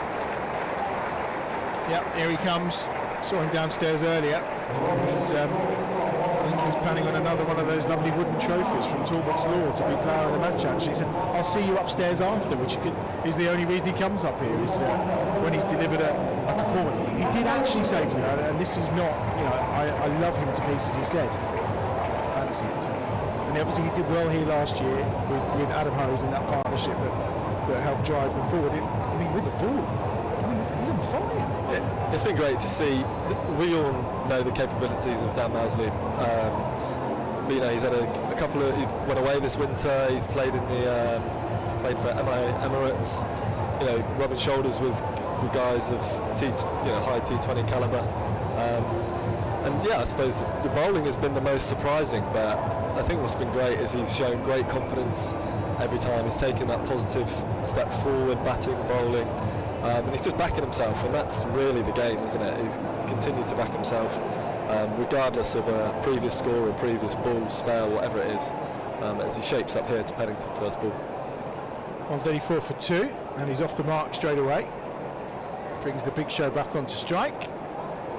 Someone says he doesn't like being called the Big Show. I've not met him yet, so I feel I can get away with it for the moment. Yeah, I can't say I've said, "How you doing, Big Show?" Or must be tempting, though. Well, if he puts on a show today, then yeah, he can have that. But does he like to be called Glenn, or do you call him Maxie? Maxie, isn't it? Maxie, I think Glenn's probably a bit formal, isn't it? Yeah, it's probably when he's in trouble with his mum and dad. Milo for me. Oh, Milo, yeah. Craig sounds. I introduce myself to people as Craig, but then as soon as I'm around here, people just call me Milo, and people must think, is it Craig or what? As Maxwell. Yes, that's just going to be one. Looking for that pick up off the hip again. It was 136 for 2. Maxwell on to 43. Run rate just hovering below 11 and over as things stand. And this is better from Pennington. He's actually bowled well so far in comparison to the rest of the Rapids bowlers. 1 for 18 from his 15 deliveries so far. Dan the man's on strike, comes down the wicket. Has he got enough? There's a short bowl. That's plenty enough. Plenty enough. Caught in the just in the crowd next to the dugout there. Was it actually taken this time? I think so. I tell you what, we've got some fantastic spectators who can capture it. That's the second one of the night I think it's been taken. I guess that's why they never offer up the £1,000 for a catch round here, because obviously the people in the West Midlands have got safe pair of hands. Yeah, 142 for 2, can't afford it. Just charges Pennington. And I guess things are bowling now. You're looking and going, okay, he's charged me. Well, do you then think, well, I've got to drop this a bit shorter? Do I need to go fuller? Do I need to go wider? I think there for Pennington, he's probably bowled the delivery that he's wanted. New batter, he's trying to hold top of the stumps. Probably would have been around about there, but Dan's just turned it into a slightly fuller length. And he's coming again. Yeah, again. Pennington saw him coming that time, I think. I think he's just backed himself to try and hit a good length, and Dan's just probably took his eye off it a fraction. But he's bowled, yeah. If he gets out this over now with a single, 3 overs for 25 or so, that's pretty good going with where the score's at the moment. It is at the minute, isn't it? 142 for 2. 43 for Maxwell. Down the man is on 7. And he's on strike. Eyeing that boundary on the leg side maybe, but this time it's outside the off stump and he'll just pick up a single. Keeps the strike. 13 overs gone. 143 for 2 as things stand. And Dan's having with bat and ball, he's having a great season. Well, he is. 190 runs with the bat, 14 wickets, the Bears leading wicket taker so far in the Blast. And if we're looking at his record against Worcestershire, 142 runs in his previous 3 matches, averaging 71, and you look at the strike rate, 152.69. Dan the man, he certainly is. Yeah, and a lovely lad to go with it as well, so you can't argue with that. 143 for 2. How many weeks are we going to be without you, do you think? Or is it? Well, we're taking it sort of day by day, week by week, but from the scan, judging them from the scan and what it's come back with, it's probably a minimum of 6 weeks, which is pretty gutting. There's not been a date set in terms of when I'm back, but I'll be working hard with the Fizz to try and get myself back before then, if possible. Yeah, very much so. Ready for the 50 over comp? Yeah, that'd be good. I think that seems like a reasonable target. I think, looking at that, it's shaping up quite nicely because we haven't lost too many guys to the 100 at the moment, so that could be another comp to target for the Bears. Well, I think securing that quarter-final place in this one will be first objective secured for the season so far, wouldn't it? Santa's come on from the City end. Yeah, he's bowled well so far, hasn't he? International experience player. He's going to know what he's doing with all these dimensions and left hand, right hand. He's pretty experienced, I suppose. But still, Maxwell took a chunk out of him last time, so maybe he'll fancy him again. International on international, isn't it? So let's see who's going to win this battle, this over. 144 for 2. Maxwell on 43. Just under 7 overs remaining. He's fiddling around with the field here for Glenn Maxwell. He'll be conscious of the fact that short boundary on the leg side, but as we've seen, Maxwell is more than happy to take it into the offside and over extra cover. if that's on, and that's the preferred route. Maxwell on strike then. Sanders the bowler. This one cutaway. He's reaching for that a little bit. He's run the first really quickly, wants the second, but never really on as it went straight to the field. It was probably struck too well on that occasion. That was very slow and very wide, so execution of the plan straight to the deep cover fielder there. Be interesting to see what Dan does here. I feel like there's a Dan Mousley switch hit coming on at some point. Undoubtedly so, but not this time. Into the leg side for a single. One more to the total. It's almost like out of all the bowlers, Santner's the one that they're probably showing a little bit more caution towards with that experience that he's got. The rest of them they've had a field day against.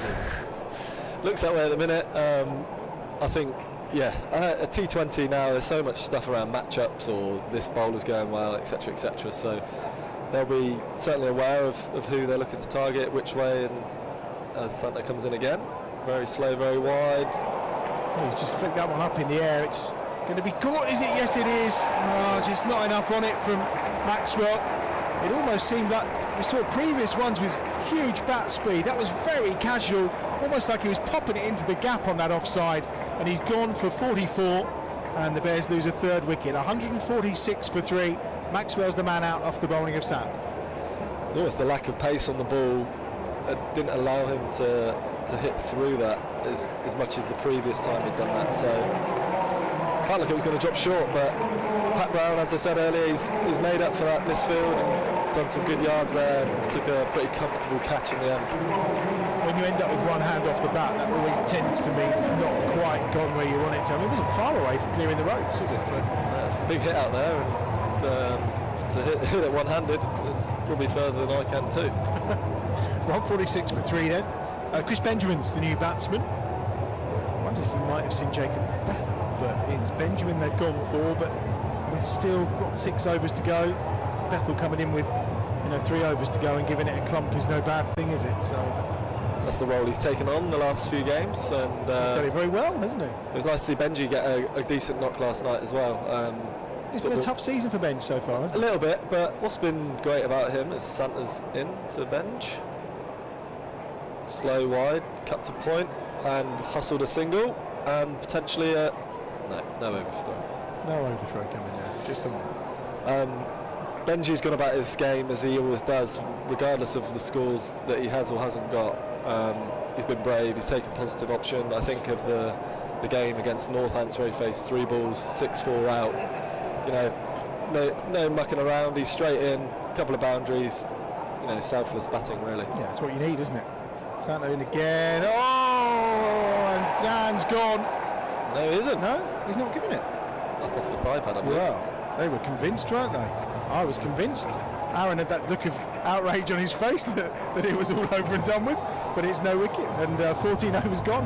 147 for 3 as things stand. So at this point here, 6 to go. I mean, everyone will be thinking, 10 and over, that's 207.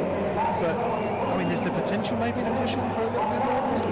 I think so. I think back to the game against Derby here, where they chase probably. Well, I think you can get 70 in 5 overs now, pretty comfortably if you've got the right batters in. I'm not saying 70 today, but somewhere over 10 and over, I think is very, very capable, particularly with these 2 guys on. Mir is coming back into the attack. I think D'Oliveira has decided not to bowl himself tonight. Might be a wise move in the grand scheme of things. Striking Benjamin on the pads, and there's no run. D'Oliveira's taken 15 wickets this campaign, isn't he? Yeah. He has, yeah, and he's bowled very well, I must say. I mean, we'll get into his stats when it comes to the runs. He's been excellent against the Bears over the years, but I agree, Adam, I'm a bit surprised he hasn't backed himself tonight. Yeah, leave the rest to take the punishment. Mir, who's gone for 35. Here we are in his final over. It's 1 more to the total. Benjamin's on to 2. 148 for 3, so the 150 beckoning before we get into the crucial final 5 overs. And like you say, I think that's the general target now, isn't it? It's just a different mindset. This is why I think it's a tough life for people like you. Yeah, it's so hard to defend, particularly here at Edgbaston. There's often a short edge, great wicket, batters can be set as slightly short and wide, but hit out to deep cover, probably the delivery he's looking for there. Yeah, nice single. Well played by Dan, he's on to 11. Benjamin 2. Yeah, I think if we can, get through these 3 balls here, Mear's been pretty effective from what I've seen this year. Nobody's really got him at 10 and over, which to get him at roughly 10 and over so far is pretty good effort from the Bears as he's in again. Yeah, he's had very impressive stats throughout the campaign in terms of runs conceded per over, and his economy rate. It's been incredibly good, just over 6. So this is. But then again, we saw last night Narayan be taken to the absolute cleaners by Middlesex. So sometimes it just doesn't make sense this game, does it? Absolutely not. There's a reverse sweep there from Benji, just went straight to point, no run. Mear in again. 2 balls remaining in the over. Wicket, lovely shot. It is. Use Big of the 6. feet.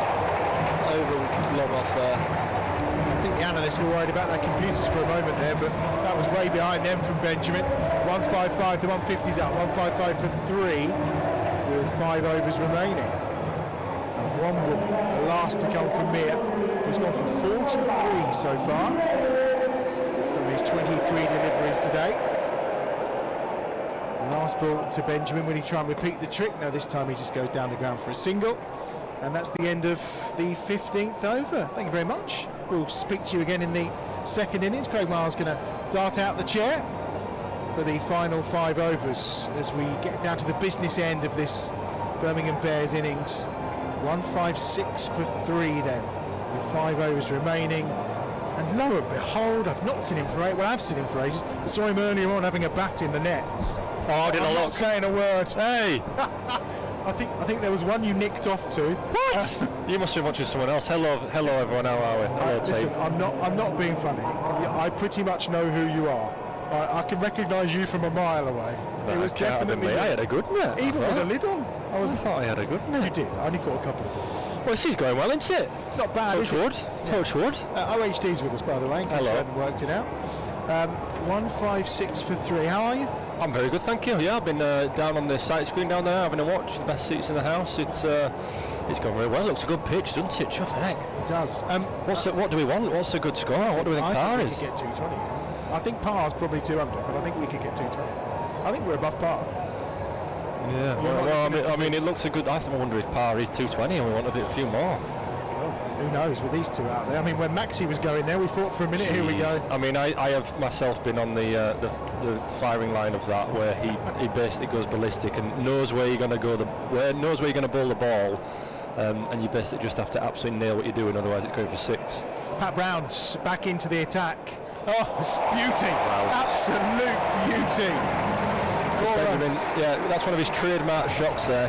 I think he likes the reversed ramp scoopy thing more than he does his 4 defensives. He plays it a lot of time in the nets. He plays it a lot of time whether you're bowling with a red ball or a white ball, and he nails it more often than not. That's a fabulous shot there. Is there a definitive, the difference between a ramp and a scoop? No, because I can't. I keep seeing people calling the same shot the same thing. Yeah, the same thing. Brown's taking a pounding here, 33 off his 13 deliveries so far. Cut away for 1 more to the edge of the circle. That wasn't a bad throw. I think that's Jack Haynes there, is it? And that's... It was Jack Haynes, yep.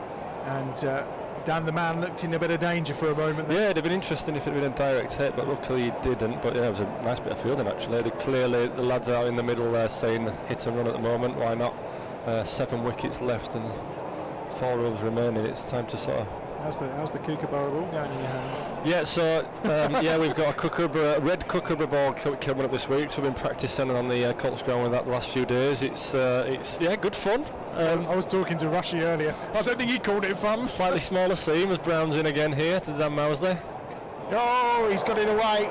It's an outside edge, but it's going to go all the way to the ropes for 4. That boundary is so short. You don't need much on that. Yeah, as you're looking at your screen here, the stand overway towards the indoor school at Edgbaston is quite small, 50 yards maximum really. And poor Pat Brown there, he's not had a lot of luck here tonight.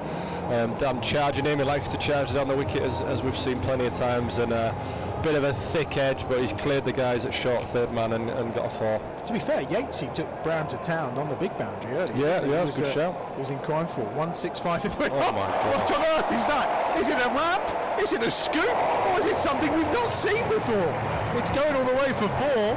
Reverse ramp, duck, panic, thingamajigger, I think we're calling that. Jeez, that is a good shot, Pat Brown clearly bowling to a big leg side boundary here. He's got all his leg side out.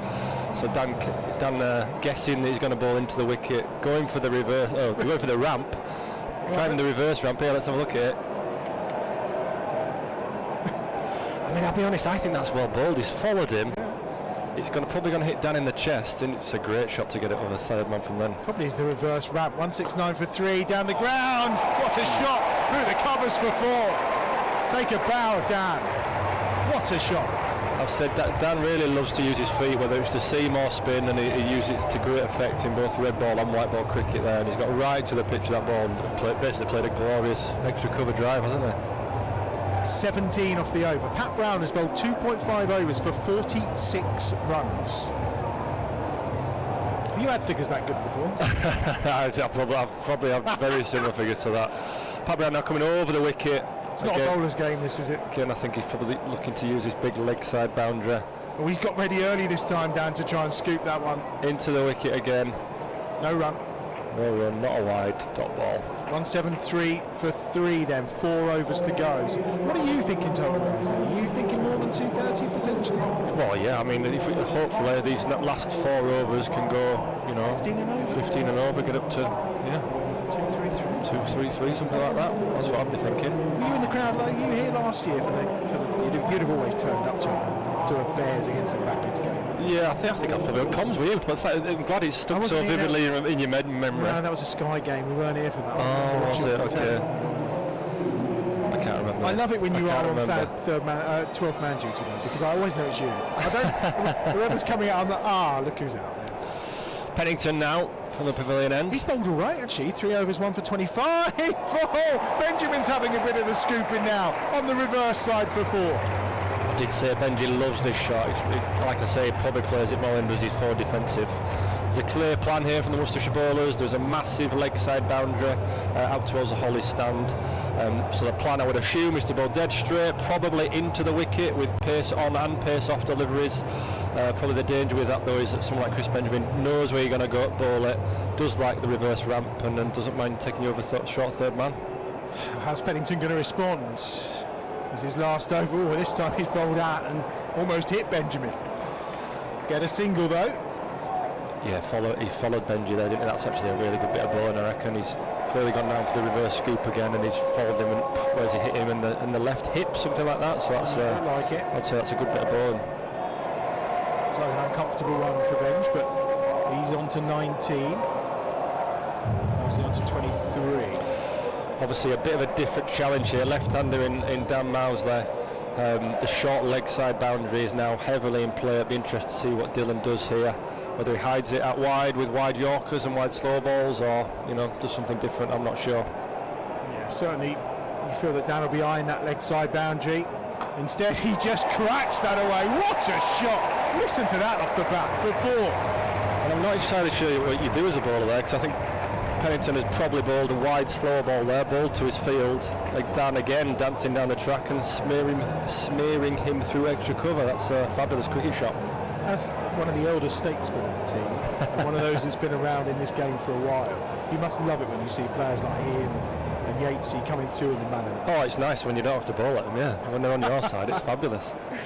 182 for 3. Oh my word, where's that going? Where is that going? Oh, he's down the second tier. That is a big hit. Wowzers, trousers. What a shot. He's on to 33. 188 for 3. That's magnificent from Dan Moser. Again, Dan guessing that Dylan is going to be trying to bowl wide there. I think he's probably gone for a wide Yorker there. Dan stepping across, almost sweeping him over deep mid-wicket. Fabulous cricket shot. Again, as a bowler there, he's not a million miles away from a wide Yorker. Not sure what else you can do apart from nail it. Well, we said 15 and over. That's 15 off the first 4. There you go. There we go. So I don't think maybe we're going to be too far off today. What par is here? I have no idea. Yeah. Short boundary. Brand new wicket, looks to be coming on nice. Brand new hybrid. I was downstairs earlier. Rob Yates obviously played a fabulous innings, and I said how's the pitch, and he said it nibbled the first over. After that, it was an absolute belter. It was coming on lovely. There was a little bit of spin. A bit, yeah, looks like turning a bit, which will suit. Well, I think the feedback we've had, and certainly gesticulations out there, is the slower you bowl it, the more it spins. As Pennington comes in again here over the wicket. We've got 2 left. Oh my word! That's down and a slog sweep for 6. What a shot. He's seeing it like a football. He's on to 39 off 15 balls. Wow. So I'm not entirely sure why Pennington is over the wicket here. As you've said, it's a very short leg side boundary for Dan Mosley, and bowling over the wicket, he's only going to be able to bowl it straight at him. Dan getting exactly what he wants there with short fine leg and square leg in. I'd be presuming Pennington might come round the wicket here and bowling really wide line, if I'm honest. But 21 off the first 5 balls of the over. He's in again, cut away, a lot of movement from Damaz in the crease, but he just takes the single, moves on to 40, keeps the strike. 195 for 3 with 3 overs remaining. Now the cynic in me there thinks Dan Mosley's first 5 balls hitting for, what's he hitting for there, 25 or something, and thought, I'll carry on, I'll get the strike again and go again. There's no cynical, I think it's probably exactly what he did. Shambles from Dan Mosley, shambles. That was 22, I think, of that over. Wow. 195 for 3. Pat Brown, 18 deliveries for 46 runs so far. And he's coming back on. Oh no, it's going to be Santner. Yeah, now this will be a different challenge. Santner is an incredibly canny bowler. He's bowled 3 overs, 2 for 20 already, so a totally different ball game against him, as we can see. This is his last over. I think the Bears here might just have to take the medicine a little bit. It'll be a lot harder. He's got a big leg side boundary to Dan Mosley here on the leg side, so it'd be a slightly different task. Let's see if Dan agrees. Santner's in, a lot of movement around, and just hooks him down the ground for what will be 1, although Benjamin's coming back for 2 because he's running to the danger end, and it's brilliantly run by those 2. Great running. It's never a 2, is it? No, I'd be slightly disappointed today if I was the ball and they got 2. It was pretty much straight to long off. I'm not sure who that is. Adam Host. Remember him? Sorry, Jose. Remember him? But to be fair, he'll be looking at that boundary as well, thinking, oh, I fancy a bit of this in the second innings. Yeah. Santner's in. Oh, it's another one straight again, down the ground Copper. again. Hose this time. It gets a bit quicker, but they are coming back for the second. Again, Benjamin running to the danger end. Brilliantly. Great running. Clear plan here from Santner. He's smashing it in almost back of a length, almost like a seamer ball, back of a length ball, saying to Dan Mosley, go on then, hit us to the big leg side boundary. Dan having a little breather here, looks a little tired. I don't know if those 2 twos there were taking him out of a bit. I hope the SSC's watching him, sucking in the big ones there. 199 for 3, he's on 44. This one here is just a playback. Santner's a clever bowler. Dan might not be too disappointed with the dot there. I think he wants to just get his breath back a bit. He's faced just 19 deliveries for his 44 so far. Sparkling innings. Santner in again. And he's got him LBW, has he? No. Going down the leg side, that looks tight. It's tight to me, looks straight to me. And we'll see straight away, it's almost a different game to Santner. He's a very, very canny bowler. Almost a bit of an unusual accent, and he's got action, sorry. He's got a real heavy arm delay, and the lads seem to think, you think the ball's coming, and it never comes, and then he's got this canny knack of being able to bowl really slow and really fast with his big arm delay, so he's a fabulous bowler. Again there, that's really fast. He's got a fast ball there. It's only going to be 1 this time. Brings the 200 up though, with 1 ball remaining in the 18th over. 200 for 3 is where the Bears sit with 13 deliveries remaining. Pyros are off again. It was that delivery that got the wicket of Maxwell, wasn't it? Just it's really slow, and he ended up with 1 hand off the back because he was through the shot. Yeah, like I said, there's almost a big arm delay, and he's very clever at watching what you do, and they can either fire it in fast or take all the pace off. Be interested to see what Santner does here to Chris Benjamin. Obviously the right-hander has got a very short leg side boundary this side. He's putting plenty of fielders over the offside. He's only got 3 fielders currently on the leg side. Long on, deep mid-wicket and a fine leg. So it'll be interesting to see what line he bowls and how Benji plays it. Benji walks across. It's a real wide, slow, short ball. He'll be chopped into the offside for a dot ball. In the context of this game, 5 off that over. I mean, it's a brilliant over, and it's a brilliant spell of bowling. 2 for 25 or 4 overs, given the context of the game. Well bowled, that man. 54 is the partnership between these 2 for this 4th wicket. 2 overs to go, and D'Oliveira is going to be looking around thinking, well, where do I go? I'm guessing Josh Tongue will be one of the places he goes for his 4th over, but again, he's gone for 38 from his 3 so far. Yeah, I think the Bears can be clever here. Obviously, there's a short leg side boundary to keep mentioning. Who faces who to the short leg side boundary will be key on how these last 2 overs go. And at the moment, Dan Mouse is on strike to the short leg side boundary. The Bears will want to keep it that way. lots of conversations between. So what's the time here? I'm just wondering. There's obviously when this happens, there's plenty of balls flying everywhere. There are always lots of meetings, and I'm just wondering what the time's looking like. The cut-off was 7:45 originally, but they've moved it to 7:50. So they've gained an extra 5 minutes leeway somewhere here. Okay. So they've got 4 minutes to bowl this over. Probably get that just fine. Well, he's tried the reverse scoop and first one they've missed. First one they've missed. 200 for 3. So Tong, I would imagine here, is looking to hide the ball outside off stump. He's got his fine leg in. He's got his square leg inside the ring. So out on the leg side, already deep mid wicket and long on. He's got a deep backward point and a deep cover point. So he's probably clearly trying to hit that wide line outside off stump. Is that what you'd be planning? Yeah. I mean, in this situation, you'd be trying to bowl to the big boundary, if I'm honest. As he comes in again and steps across, and that'll be honest, that's a great bit of fielding. Not sure that's entirely what Dan Mosey intended, sort of toe ending it back to the bowler. If I was the bowler there, I think I'd be looking towards square leg where Dan was intending. So to field that off your own ball and get a dot, that's a great bit of work from Josh Tong, who's obviously straight off England duty. He was probably here for the first Test match. Yeah, seen a lot of Edgbaston last week, I would imagine, this man. Yeah, both him and Wilkes, of course, I'm sure will be heading off to join up ahead in the next Test. That's straight back down the ground again from Dan Mosey all the way for 6. He didn't look like he caught it too cleanly, but I tell you what, that's flown to the boundary. Yeah, I think he almost plinked that a little bit, and he's flown and hit the advertising board really hard.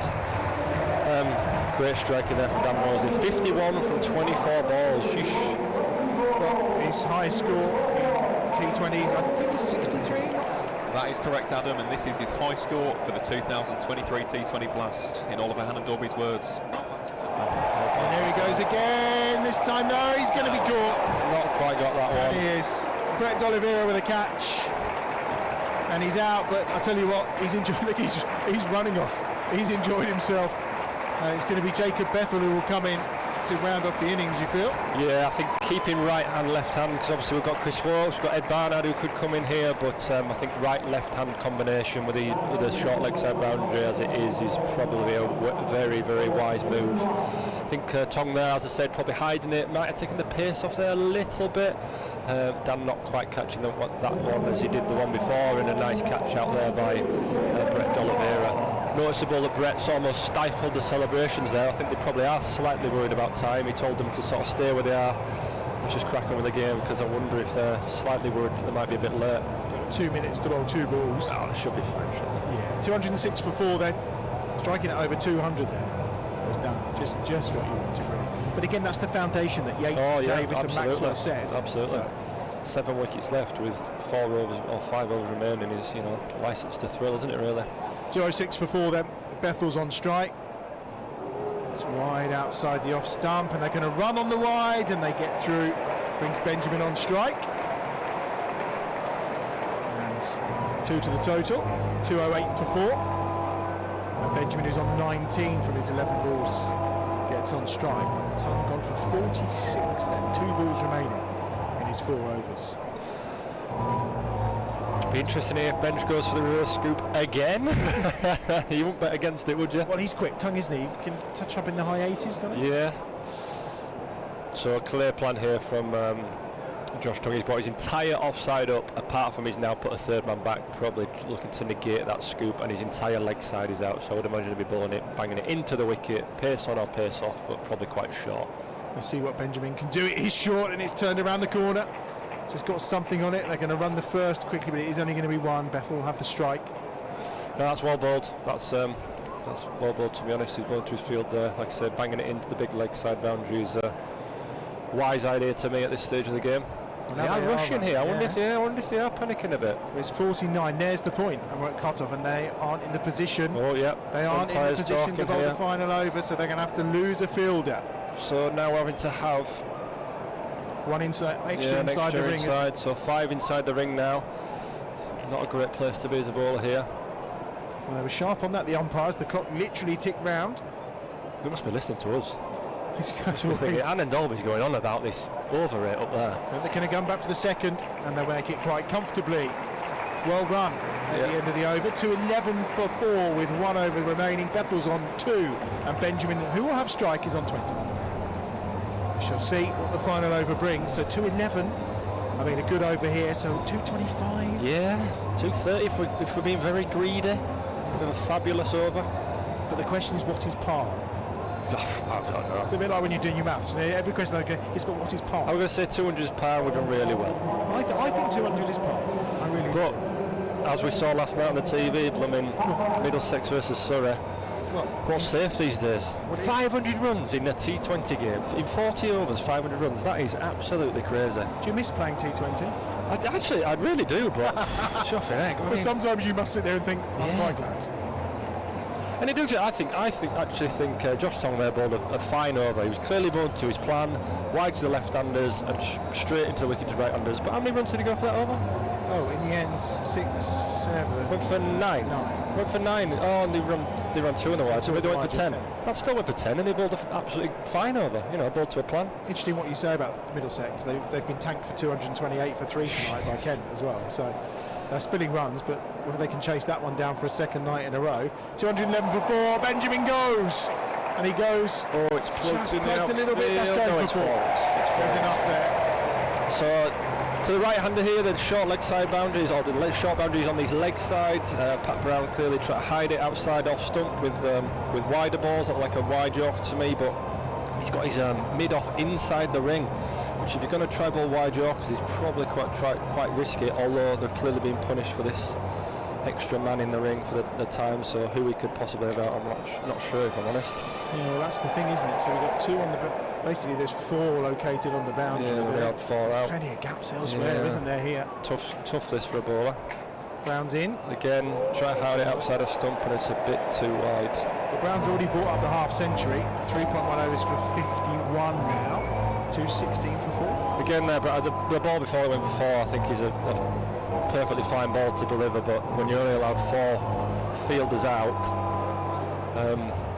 it's tough work as a bowler, so I'll be honest, I actually feel for the bowler here. Well, if you were in the box earlier when Craig said he feels you can, one night you can bowl 4 overs and get 2 for 23, the next night you can bowl those same 4 over deliveries and go for 50. 100%. Here's Brown second ball of the final over, and Benji's driven that out into the covers. They're going to run the first quickly, but no, he's not coming back for a second this time. Yeah, that's well bowled. Clearly going for the wide Yorker there to Benji, and smeared out to deep cover, only for a single, which brings Bethel on strike. We'll have a slightly different challenge because I would imagine Brown here will bang it into the big leg side boundary and try and make him hit it in that direction. I mentioned earlier the Lancashire Lightning against Derbyshire Falcons, which of course has an impact on the Bears' progress, depending on what happens here tonight. Looks like they're finally had a toss and they're going to get underway soon, but the game between Yorkshire and Durham, Yorkshire still 49 for 1, that's delayed by rain up at the Riverside, which is the other game that could potentially have that impact. 216 for 4 then, 5 balls to come. So Pat Brown has his entire leg side out and his entire offside up, so it'll be interesting to see what Beth does here to try and negate that. It's into the paddock. Benjamin could be run out if he hits the stumps. Oh, he's missed. The underarm roll from Pat Brown. He's so far out of his ground. He had all the time in the world. Yeah. Needs to work on his 10-pin bowling, Pat, I'm afraid. He'd been all right with that. Tough score. That's made again as tough as a bowler. The worst thing there is when you throw it, misses stumps, and then they run a single. Now that does add insult to injury, but like I said, Pat Brown clearly looking to bowl dead straight here to Jacob Beth. I wonder how Beth's going to try and negate that plan. Full again, he's gone big and he's gone all the way for 6. What a shot from Jacob Bethel. Outstanding. So pace off delivery there from Pat Brown, dead straight, just like he wants, just like he's going to his plan. Jacob Bethel saying, I don't care how big that leg side boundary is, I'm going to whack it over there and here. That is a fabulous cricket shot. Gosh, look at that. Pace off delivery, no pace to work with, and he's whacked it. That's gone 20 yards over the boundary. He's almost gone the normal boundary rope for the test match. That's huge. 2-2-3 for 4. Brown in again. Comes down the wicket, drives him. Hand on that is good. Just be 1. Yeah, that's a fabulous bit of work of his own bowling by Pat Brown, who, I'll be honest, he's a fabulous fielder. We've seen a few stops from him today on the edge, and the catch that obviously got Maxi out. He's a very good fielder for a fast bowler. Makes someone like myself look quite cumbersome in the field. There are fast bowlers out there who are quite agile. Said before. And I'm not one of those guys. Last ball innings now. Pat Brown to Chris Benjamin. It is 2-2-4 for 4. Benjamin on strike. Brown, who's gone for 59 so far. Final ball, and he's tried to scoop it, and he has done it beautifully for 4. What a way to finish the innings. Benjamin ends on 29, Bethel on 9, and the Bears rack up 228 for 4. 228. 228, wow. Doesn't that scoreline ring a bell, Aaron? It certainly does, Adam. Last year, 228 for 8 was the score that the Bears put on here. Adam Hose with that masterful century. That is outstanding for the Birmingham Bears tonight. How spooky. 228. OHD. What's going to happen in the second innings?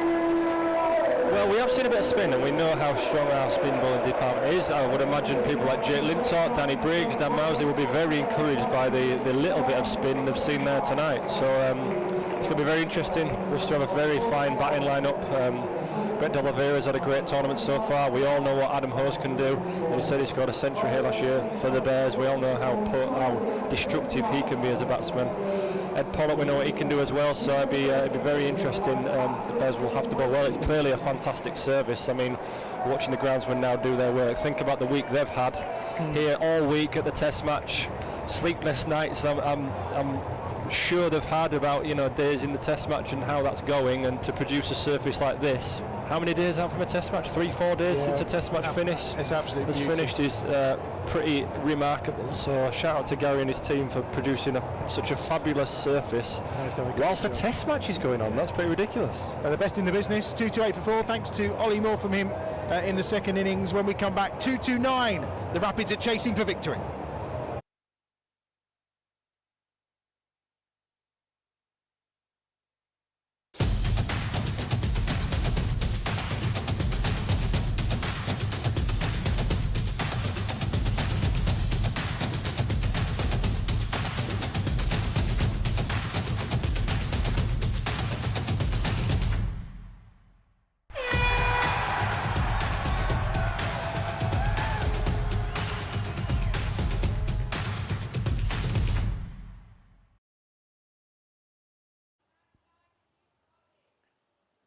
To 8 for 4. What a performance from the Birmingham Bears.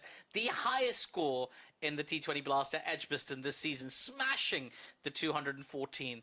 That was the previous record. I'm very pleased to be joined by Craig Miles of this team. I mean, Craig, that was amazing. What a batting effort by the boys. Yeah, I think so. Being inserted as well, to set a total like that, for Worcester to go out and try and get now, it's a nice spot to be at half-time. It's like we've seen totals like that chased in the Blast recently. 250 chased yesterday at the Oval. So, I mean, as a bowler, when you see totals like that piling up, do you feel a bit more like, I could take a break? Yeah, I think the games that I played at the start of the year, I think I found myself looking around like, okay, I've gone for this many. You look around and, okay, he's gone for a few, or that score's over 200, and you're like, okay, yeah, maybe it's not so bad. But yeah, it's always been challenging as a bowler, T20. So it's just about trying to make what you can on the night. I talked to a lot of batters on the show. We get a lot of batters here, so it's nice to have a bowler for a change. What do you make of these? Do you like these hybrid pitches? I think they can offer a little bit of bounce early on. I think we saw that at the start. I think the feedback was that there was a little bit of extra bounce and a little bit of nip. So I think the guys will be looking to use that with the new ball. But I think, yeah, when they're fresh, they can offer some steep bounce. And for someone like me who's quite tall, I think that's quite nice to actually start on. But absolutely. As we've seen, doesn't get much easier from there. No, there was carnage from the Bears. Sam Hain's going to come in and join us as well. No, that's cool, mate. We've got this doesn't surprise me. Holding the fort nicely. What time was it? Well, it's the break. Yeah, it's half time, mate. Come on. 228, Sam. 228 for 4. A magnificent effort by the boys. Well, they've got more or less if you played. I don't know. No, it was cool. It was, boys play with freedom, responsibility, all the things we talk about. I'm just trying to think of cliches in my head here. No, I think, it's a beautiful wicket by all accounts. So, lads are going to have to bowl well, because I know Worcester have obviously got a few good players. So, makes for an exciting game of cricket, that's for sure. And then Craig was talking about the run-in as well, because we won 4 in a row, they won 3 in a row. Yeah. So you get into that sort of run of winning games. It does sometimes propel you in these environments. It's not. 228 is a fantastic effort, but it's really literally half the job done with the surface we're talking about, the size of the boundaries we're talking about, and the quality of the team. Yeah, I think so. Like, you even look at the game last night when Middlesex, got 250. You don't actually know what a good score is nowadays. So, by all accounts, from a bowling point of view, if we can execute our plans, hopefully it's enough. But, I'm watching. I'm really proud of the boys in the first half. It was a pleasure to watch. Yeah, it really was. How's the hamstring, by the way? It's okay. It's all right. Did a bit of running. Yeah, we got the 2 boys with 2 bung hammies on the couch. I'm hoping to be back Trent Bridge next week. I asked to play tonight because, like Maya and I, we've been watching the last few games and it's a horrible place. The game seems so easy when you're not playing. We've had a few Texans watching, especially at Durham when, it got a bit closer than potentially one would wanted. But yeah, I'm hopefully going to be back next week, fingers crossed. But hopefully if we do the job tonight, we'll just wait and see. How about you, Craig? When can we expect to see you running back in one of these bad boys? I think it's a little bit longer for me, unfortunately. Probably looking at minimum 6 weeks, but that's not certain. But yeah, a little bit longer than Haney, unfortunately. So might be the One Day Cup for me, excellent. which is probably a little target I'm probably looking at. Some of which will happen here at Edgbaston this season. So that's exciting. We wish you both the best in terms of your recovery. What is the key to defending? Now, I've got the guy who takes the new ball next to me. So what's the key to defending a big total? Because there's a different psychology, isn't there? I mean, sometimes it's, in a way, it's easier to defend a smaller total because you've only got one way to go. But with a bigger total, is it a different mindset? I think the way that we've been trying to play our style and brand of cricket, and from a bowling perspective, we're looking to just try and take those early wickets. That really hurts teams. If you can take 3 in the power play, that's a stat that you can look around the world at, and that often helps you win games of cricket. So early wickets, a couple of tight overs as well. That run rate will shoot right up. It's over. What's it? It's going to be over 11 and over already from the start. So I think if we can early wickets and a nice power play in terms of runs, I think we'll be in a good spot going for the rest of the innings. I think so. I think you're bang on. Like, early wickets will be very, very telling in this conditions. It's still kind of overcast, still bright outside, still kind of overcast. It's a bit Larry in the Amos Hollies. Yeah, one person's been chucked out already. Yeah, just the one, just the one so far. But that's okay. You must, as we remind you constantly throughout the game, guys, drink responsibly. Yeah, drink water, and be nice and all that kind of stuff. Yeah, sorry. Like, it is. I mean, we a couple of troublemakers aside, it's really nice to have sort of nearly 17,000 people here today for a blast game. It must be such a buzz. I mean, obviously, unfortunately, you're both not featuring today. Yeah, way to rub it in. But it must be cool just to take it in. I mean, you're out there with the boys. You're kind of, it's your team, it's your ground, and 17,000 people have turned up. That must feel good. Like, do you know what's funny, right? Is that like when you're playing, you're constantly like in the grind. You just every week is a different fixture. You're looking at the schedule like, because there's not a lot of break in between games, and you're just sort of hoping for maybe a few days here, a few days there, just to rest and recuperate. But it's almost like when you're injured, all you want to do is get back out there. So it's so weird watching, knowing that we're not physically able to be out there with the boys and being stuck in. Like, this is a fixture a lot of the lads look forward to. A packed Edgbaston crowd against Worcester. It's something that we all look forward to. And as I say, I'd give anything to be out there tonight. It's something I really look forward to during the year. It's pumping. It's pumping. Not long to go, man. Not long to go. There's plenty of Bears versus Bears in your future. I know. It's just. And you could see him again in the quarter. Well, maybe not the quarterfinals, but. Well, yeah, everyone just relax. Maybe finals. Well, okay. Yeah, but if they do win today, it's hard not to get excited because if they do win today, they're guaranteed the Bears to be in the quarterfinals. I think that's a pretty fair representation of the way the season's gone. What do you think, Craig? I think looking from when Mark Robinson came in, we've gone from an away quarter, and then we got a home quarter last year. So to go again for a home quarter final would be absolutely brilliant. Just shows what the team's doing, constantly evolving, constantly trying to win the group and push forward. So that'd be excellent if we can do that. All right, very quickly, predictions for the margin of victory. Very quickly, because the bowlers are feeling. Very quickly. I'm going win by 75. Win by 75, says Craig Miles. I'm going to say 32. 32. Win by. Wait. How will they do that? Okay, fair enough.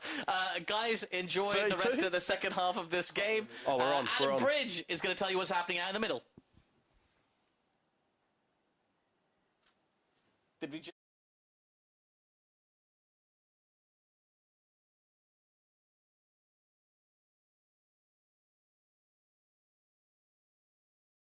And the first ball goes for 2. It's well fielded in the deep. Ryan Sidebottom's back alongside me. Well, did we see 2 to 8 on the cards when you left us after 5 overs of the first innings? I thought it was hopeful, but yeah, they did really, really well, didn't they? Some rusty blows over the rope, which is always nice to see. But yeah, 2 to 8 on the board would be very, very happy in the dugout. Here's Wokes again from the Birmingham end. Cut away that time by D'Oliveira. Good hand on it that time. A half stop in essence, and a really good one at that from Ed Barnard. Just 1 to the total. D'Oliveira and Haynes opening up for the Rapids, and D'Oliveira's record against the Bears, Aaron, is pretty good. It is indeed, yes. He's Worcestershire's leading run scorer in the history of this fixture with 452 runs against the Bears. So definitely the danger man to watch out for. Well, Wokes is in this time to Haynes after that single for D'Oliveira. Slightly slower ball and well dealt with by Haynes. Midway through the first over, 3 without loss. The Miles and Haynes show at half time there, or interval. It's the Sam Hayden world, we just live in it. I like the fact he says he might be back next week though. The talk was 2 to 4 weeks, but if next week. Well, I think he gets ants in his pants. He can't sit still for long enough. Is he worried he won't get back in the side? Potentially after tonight. Another dot ball from Wokes. I mean, from a bowling perspective, what kind of difference does it make when you've got Chris Wokes back in your ranks for this competition? Oh, it's massive. His experience, you can't obviously buy it, but he's a wonderful bowler, and you know you have to pinch yourself sometimes. You get to play with players like that, but his experience will just hopefully rub off on some of the younger guys, and to have him around the dressing room is invaluable. There aren't too many 2-time World Cup winners, are there? Oh, that's been picked up away nicely by Haynes. That short boundary, anything short on the leg side is going to be punished, and that has been for 6. To have won 2 World Cups, just, you know, there aren't too many of them knocking around, are there? No, his trophy cabinet would be pretty nice, wouldn't it? 9 without loss, 1 ball to come in the first over. Haynes, his first scoring shot of the match is a 6, and Wokes to try and finish off in style, and he bowls well. The appeal is there, but nothing doing from the umpire. There's no run as well. Finishes with a dot, 9 without loss at the end of the first over. Hassan Ali was warming up, and it will be Hassan to bowl from this Birmingham end. So although we've seen the slower bowlers taking wickets, it's going to be Hassan Ali. And I mean, in terms of players who will relish this kind of atmosphere, he's another one, isn't he? Yeah, he'll thrive on it, won't he? He loves the big stage, does Hassan, and hopefully we get to see a wicket early on so we can see his big celebration. 9 without loss then. Hassan Ali into the attack from the pavilion end. And bowling to D'Oliveira. Got the 50 against the Bears, of course, when these sides met last week. And he's on strike, and he comes down to Hassan Ali and drills him away through the covers for 4. Well, the intention is clear. That boundary is short, so if you bowl anything in the zone, there's one place it's going, and it'll certainly move and make room for himself to do it. Yeah, absolutely. Gave himself a bit of room to free his arms and absolutely leathered that one. He's hit that one right out of the middle of the bat, I think. It sounded really crisp and quite beautiful. He's in again. Good ball, just defended. Some lick there from Hassan Ali. 13 without loss. I did just bump into one of the Worcester guys actually in the press room, and he was saying he didn't understand why D'Oliveira didn't bowl. He must be injured, although he was bowling in the warm-up. So it seems fairly strange that his words, he's been our best bowler.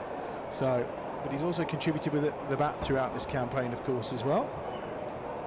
And he leads the side very well too. He's on 7 and he's on strike. 13 without loss. Tweaking of the field between Hassan Ali and Alex Davis right now. Ali with that speedy, whippy run in. Just tries to get the ramp on that. They're going to run through for a single. Not much that could be done with that throw, really. I think it was Lintop that was doing the fielding. And again, just 1 to the total. 14 without loss. Brings Haynes on to strike. Jack Haynes, wearing the number 17, he's having a decent campaign as well. He certainly is, Adam, yeah. So over the course of those 11 matches, 251 runs, averaging 22.8. But you look at the strike rate, 141.80. He has had a very good time of it for the pair so far. Much changed Rapid side, of course, from last season. The biggest departure being those of Ed Barnard and Marine Ali. Marine, of course, who's not around tonight with that finger issue. I think he'd have been allowed to play probably anyway, but Ed Barnard, we'll be looking forward to seeing him. Yeah, absolutely. I'm sure he'll be keen to get stuck into the game pretty quickly. Ali again. Oh, that's screwed up in the air, but it's going to evade all the fielders. There's plenty on it. Just going to be 1 to the total. And Hassan bowling well there. 15 without loss. Just 5 from the opening 5 deliveries here. Seems to have got his plan spot on. He's finding where he wants to pitch the ball nicely. Yeah, seems to be getting a little bit of extra pace out the wicket too. Hybrid with the harder ball might have just taking off a little bit more. He's bowled well on the road, of course, up at Durham the other night. They're going to go for 1-all. Mix up, chance for the run out, but the throw wasn't in the vicinity, and Haynes was able to get back. 1 more to the total, 16 without loss. As things stand after 2 overs. And again, steady start from Worcestershire. I mean, the mentality from a team when you're chasing a total like this, though, has got to be positive from the off, hasn't it?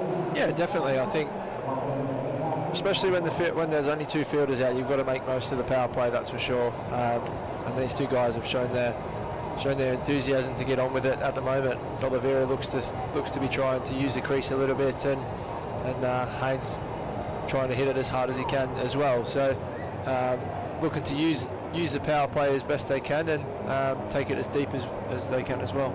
213 required to win. That's the other thing as well. The scoreboard pressure when you know you have to be scoring it, in excess of 11 and over. It doesn't take much for it to just ramp up, does it? No, it doesn't take much, but I think the key is to try and keep a few wickets in the shed as well.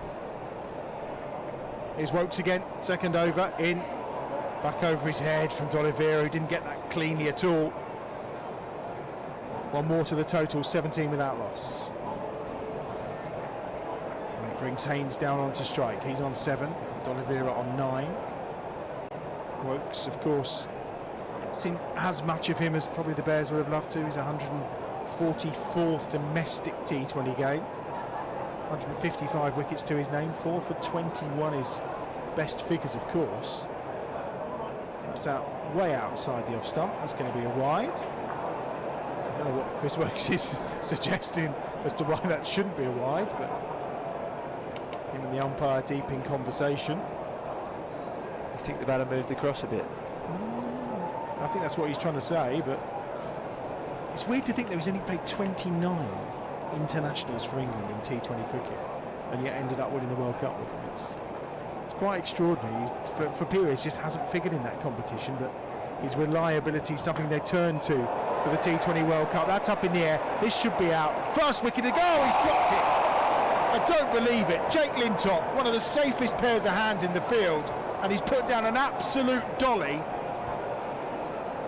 And it's a mistake from the Bears. Well, we saw a dropped catch in the 3rd over of the Bears innings by Worcester that cost them. I wonder if this will be the same. Haynes is on 9, D'Oliveira's on 9, 20 without loss. And he's normally the most calm-mannered man, but Chris Wokes looks a bit annoyed. He's in again. Outside the off stump, drilled away for 4 by Haynes. Briggs didn't do anything to stop that. Sheer power as it sears to the ropes. And again we see a boundary after a drop catch. The old bowler killer. It's yeah, not ideal. Not an easy catch going over your head either.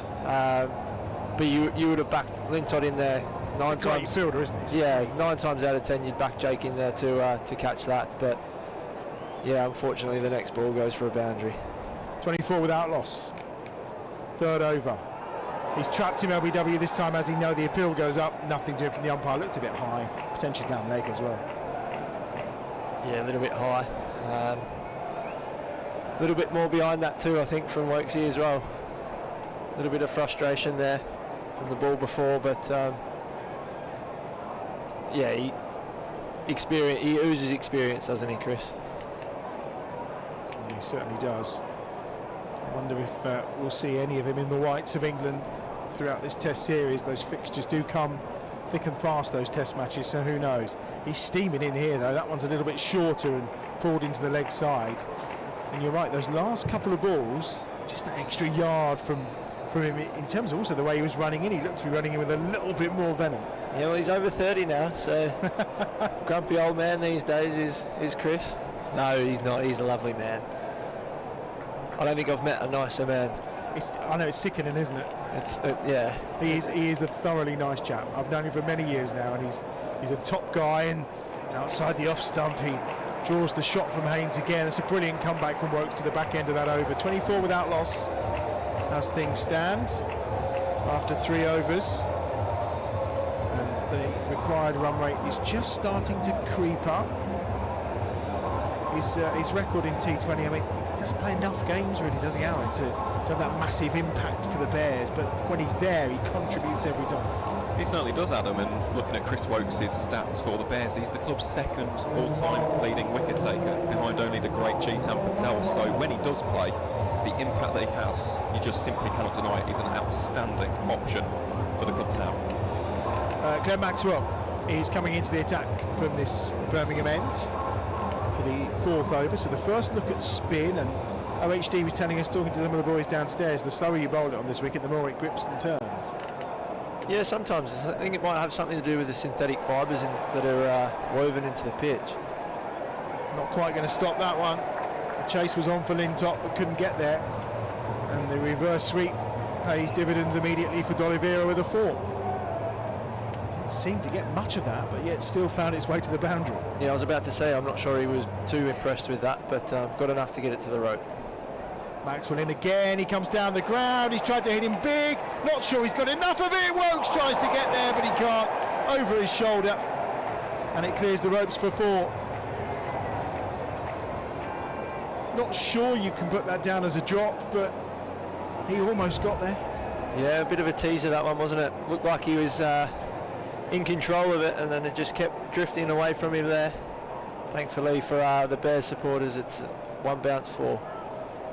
Yeah, 2 more. No, he's gone for a 6, I think they said. He's gone for a 6. Did it go for, I think, no, 2 4s. It's 2 4s. So the first ball went for a 4 as well. It wasn't far away from being a 6, but he'd already gone for a boundary on that first ball of the over, hadn't it? Maxwell in again, and this one shoveled into the leg side by D'Oliveira, almost off his feet as he pulled that one across. It's 1 more to the total, 9 off the first 4 balls. From Maxwell, 33 without loss. 196 more required to win. The required run rate started at 11.45. It's already up to 12. Haynes just chips it into the leg side again for 1 more, 34. Another very experienced T20 cricketer in Glenn Maxwell as well, whether it be bat and ball, so I think the Bears are in good hands here. Maxwell at one end, Wokes at the other. Maxwell in again. That one's made some room for himself, has D'Oliveira, and it's 6 more to that short boundary. It's a big shot, and it brings up 40 for the Rapids as we reach the end of over number 4.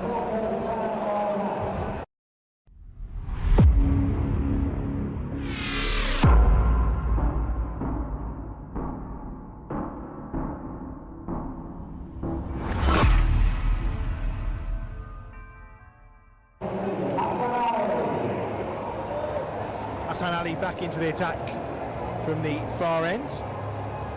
Ali with just over 50 appearances internationally in T20 cricket, called up as well for Pakistan duty soon, so he will depart. It's a recall as well, so not really in the plan in terms of the Bears were thinking they may get him for a little bit longer, but to be the case, unfortunately. 40 without loss, then 4 overs gone. Ali in again, change of ends for him, and not far away from getting a hand on that, just 1 more to the total. Haynes is on 15, D'Oliveira on strike on 24. Conversations between D'Oliveira and Haynes. We need to work at this field for where we may see him trying to bowl here. He's still protecting that leg side, isn't he? But I'm guessing everything's going to be pumped outside the off stump. And he's in again. Oh, that's high up in the air. Now that's gone up a long way. Doesn't seem to have travelled far. Two fielders coming in, and neither of them have called for the catch. It's Lintott and Mosley, and the ball has landed between the two of them, with both within a metre. Extraordinary. I think there was a bit of miscommunication there from Dan and Jake there. One's called, I think Dan's called his catch and Jake stopped, and then at the last minute Dan's realised he's probably not going to get there. So 43 without loss, another life. Well, I won't say it's 3 dropped catches, but it's certainly 1 dropped catch and 2 catching chances that have gone to ground. There's plenty happening, that's for sure. Certainly is. 44 without loss. If we thought Chris Wokes, we've done the nicest men in cricket, was upset about that, I can imagine that Hassan Ali's probably quite livid. Yeah, I can understand why. Should have been a pretty regulation catch. Ali in again. That's top edged up in the air. It's only a short boundary though. Oh, and it's another catch that's been missed. And it's Wokes again. 4 opportunities the Bears have had to take catches in the opening 5 overs of this Rapids reply. Only 1 so far has had a hand laid on it. The other 3, well, I'm lost for words. Yeah, again another teaser for Chris there, just over his head, and just couldn't quite catch it. Put the dive in at the last minute, and yeah, just unfortunately couldn't quite get there. Hassan is marching back to his mark. I think there might be a fair bit of venom behind this next one. Yeah, this is going to be quick. Haynes is on strike. Hassan Ali is in, and it is, but it's full, and it's turned into the leg side. Just going to be 1. Rousey with the fielding. 1 more to the total. 47 without loss. D'Oliveira's on 27, Haynes is on 18. 1 ball to come in this 5th over. 182 more required for victory.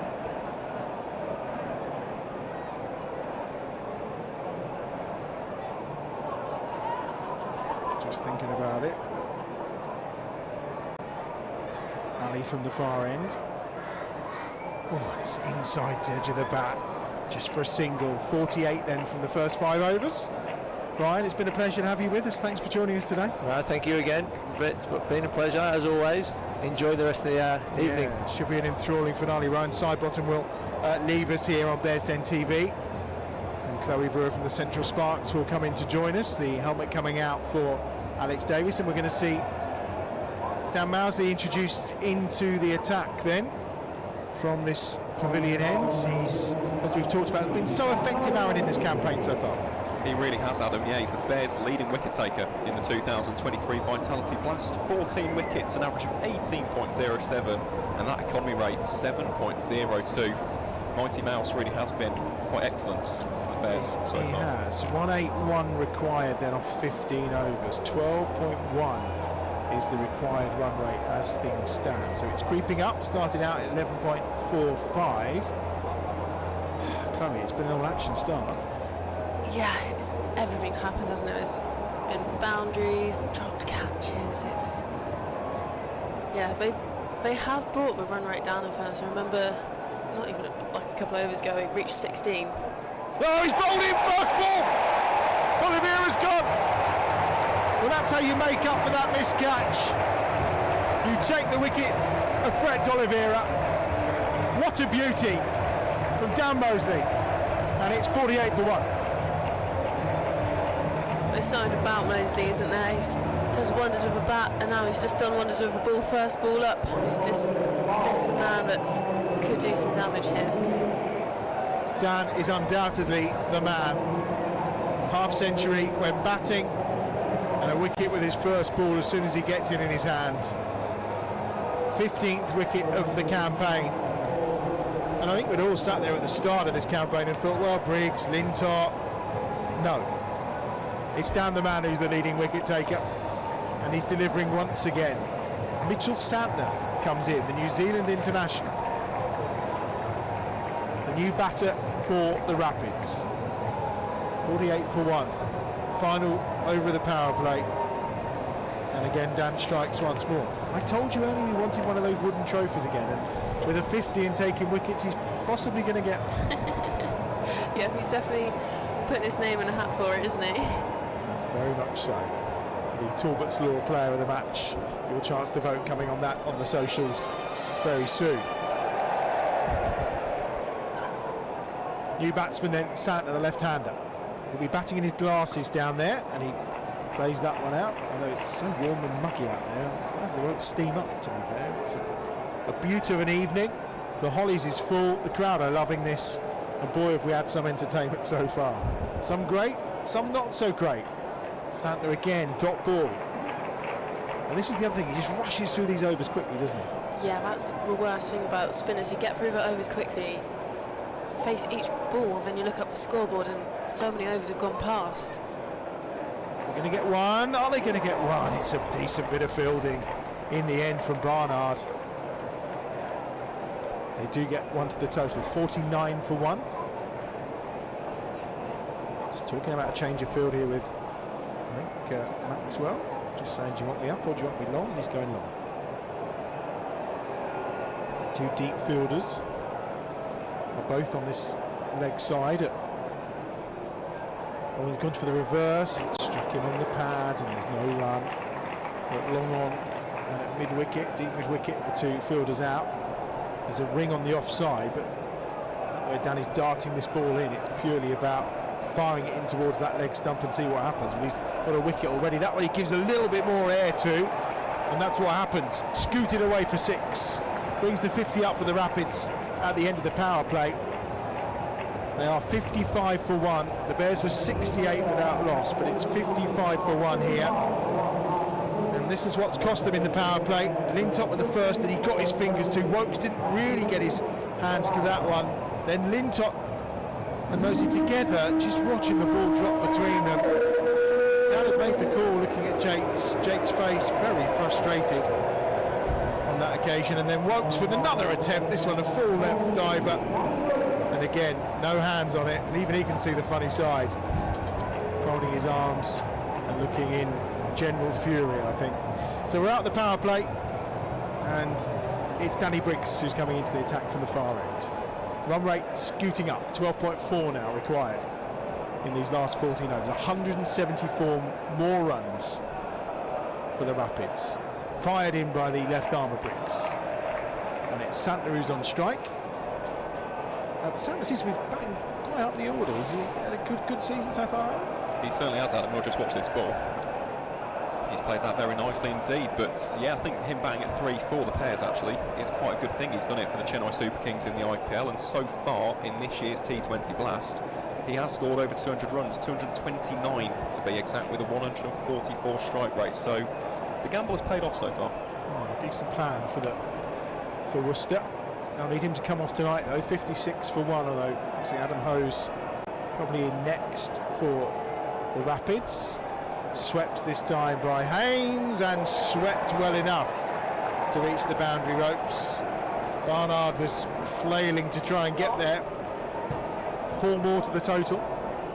Score moves on to 60 for 1. Yeah, I think a crucial bit was a power play invest in whether you lost a wicket or not, because Bears lost their first wicket with 80 runs under the belt, and we've got to take this quite deep, this run chase, as we've got tall order. Big shot though. Briggs easily swept to that same boundary by Haynes. 6 more to the total. And 66 for 1. And we talked about what a pass score would be. Well, with that boundary, maybe a pass score tonight is around 220. Maybe the Bears total is about par. You never know until the other team bats, of course. Briggs in again to Haynes. Fires this one in on the offside, and the catch is taken. And it's brilliantly taken by Glenn Maxwell. Is it Maxwell that's taken it? May well have been. It's a good catch nonetheless. Briggs has got his man. Haynes is out for 34, and it's 66 for 2. That's a sensational catch, isn't it? He's pretty much got that off the floor, hasn't he? What a catch. There's Yates with a catch. Just for a moment, I think they thought it was going to not quite carry, but Yates gets his fingers under it. And, well, look, it's charging out here on the run out. It's Adam Hose, the new batter. So Briggsy has his man. Danny Briggs with his 13th wicket this campaign. We know he was the first man to pass 200 wickets in T20 cricket. That was last season. 252 victims to his name now, though, Danny Briggs. Here comes Hose, and when you get a crowd like this and the Hollies and the Beers flowing, the chanting has started, that's for sure. What an atmosphere to walk out in. I would not like to be the batter right now, for sure. Well, of course, this time last year he was on the other side of this atmosphere, and he delivered with his 110. So far this season, I mean, he's having a really good campaign, that's for sure. We'll talk through his numbers at the end of this over with Aaron, but it's fired in by Briggsy, and there's no run. He doesn't get off the mark. 11 off the over, but a wicket as well. That of Jack Haynes, 66 for 2 after 7 overs, and the numbers are pretty good, Aaron, this time round, aren't they, for Adam Hose? He's been an excellent signing for the Rapids. He really has been, yeah. 326 runs so far to Adam Hose's name, an average of 40.75. That strike rate as well, 142.35. Add into the mix 250s, 28 boundaries to his name. He has been a very good signing, and for the Bears now, they've got to try and get this man out, because he really is the quintessential definition of a danger man in the T24 now. Yeah, Roar of the X, of course, always Bears fruit. 36 he scored last Friday. 61 the highest score in the competition this campaign. So not gone on to deliver the kind of big scores, the hundreds that he did. But it took a while to do that for the Bears too. So 66 for 2. It's going to be Santner though who's on strike, as Maxwell is back into the attack, having been taken for 16 in his first over. Oh, and he's beaten him outside the off stump. Just rushed that one through a little bit, Glenn Maxwell. Good contribution with the bat tonight from the Australian. And again this time, it's a lovely shot actually by Santner. That really is delightful for foot. He's timed that beautifully actually. It doesn't appear like he's put much effort into it. Just timed it so well. It really was a lovely cricket shot. He moves on to 6, 70 for 2 now is the score. Maxwell in again once more. Santner this time cutting him away, and he's beat the infield. Hassan Ali's after it, but although it's a little bit slower, it's going to run to the boundary for 4 more. 74 for 2. Santner nicely on to 10 from 8 balls so far. Run rate still hovering around that 12.4, what's required. Yeah, they've done well almost to keep it at that same 12.3. It hasn't actually elevated too much, although going up from the start. Maxwell's in again. Santner with a single this time. Expensive so far from Maxwell. 25 from his 10 balls so far. Adam Hose is on strike now though. You say that, but I found this quite a funny stat. I'm not a stats person here, but I wrote it down from the previous innings. Brown 4 overs for 63 runs. That's a rough day. Yeah, bad day at the office for Pat Brown today, that's for sure. Hose is off the mark. A single off of Maxwell. Do you think at some point, Aaron, we might see Ed Barnard bowl against Adam Hose? I do indeed, Adam, and the reason I say that is because I did some digging. Right, I'm not sure many people would know this stat, but in 8 games that Ed Barnard has faced Adam Hose, he's dismissed him on 5 occasions. I do wonder if that's something which George McNeil, the analyst, has discussed with the Bears team. Well, I wonder, because Maxwell's finished his over. I wonder if we'll see Barnard coming on for a bowl at the other end, because Sanders move on to 12. 77 for 2 the score. Remember to pick up your favourite player cards courtesy of Fan Craze. There's a £40 reward on offer now as well. If you fancy a Wokes or a Davis or whoever it may be, there's more than those 3 players available, I can promise you. 77 for 2 there, 8 overs gone. I think we're into a bit of the Proclaimers as well to keep the Hollies going. Can't be long before we hear some Sweet Caroline tonight, surely. 77 for 2 then. 12 overs remaining. 152 more required, and Danny Briggs, the wicket taker, is back in. They've run the first quickly, brings Hose down onto strike, and that's the other thing here, Chloe. I mean, Adam will know these players very well. He'll know potentially how to try and deal with them, maybe. Yeah, absolutely. It's always that one thing when you're playing against your old opposition. It's actually, you know what everybody's thinking and what they're going to do. Briggs is in, and Hose drives through the covers, and Lintot's not going to cut that one off. Powerfully struck for 4.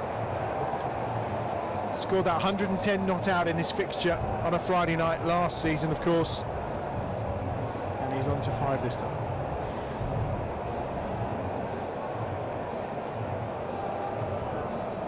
Beautifully struck by Adam Hose. Absolutely. No, I'd also add to that is that once you have that familiarity. Oh God, I'm getting familiarity. There we go. I'm getting myself in a pickle.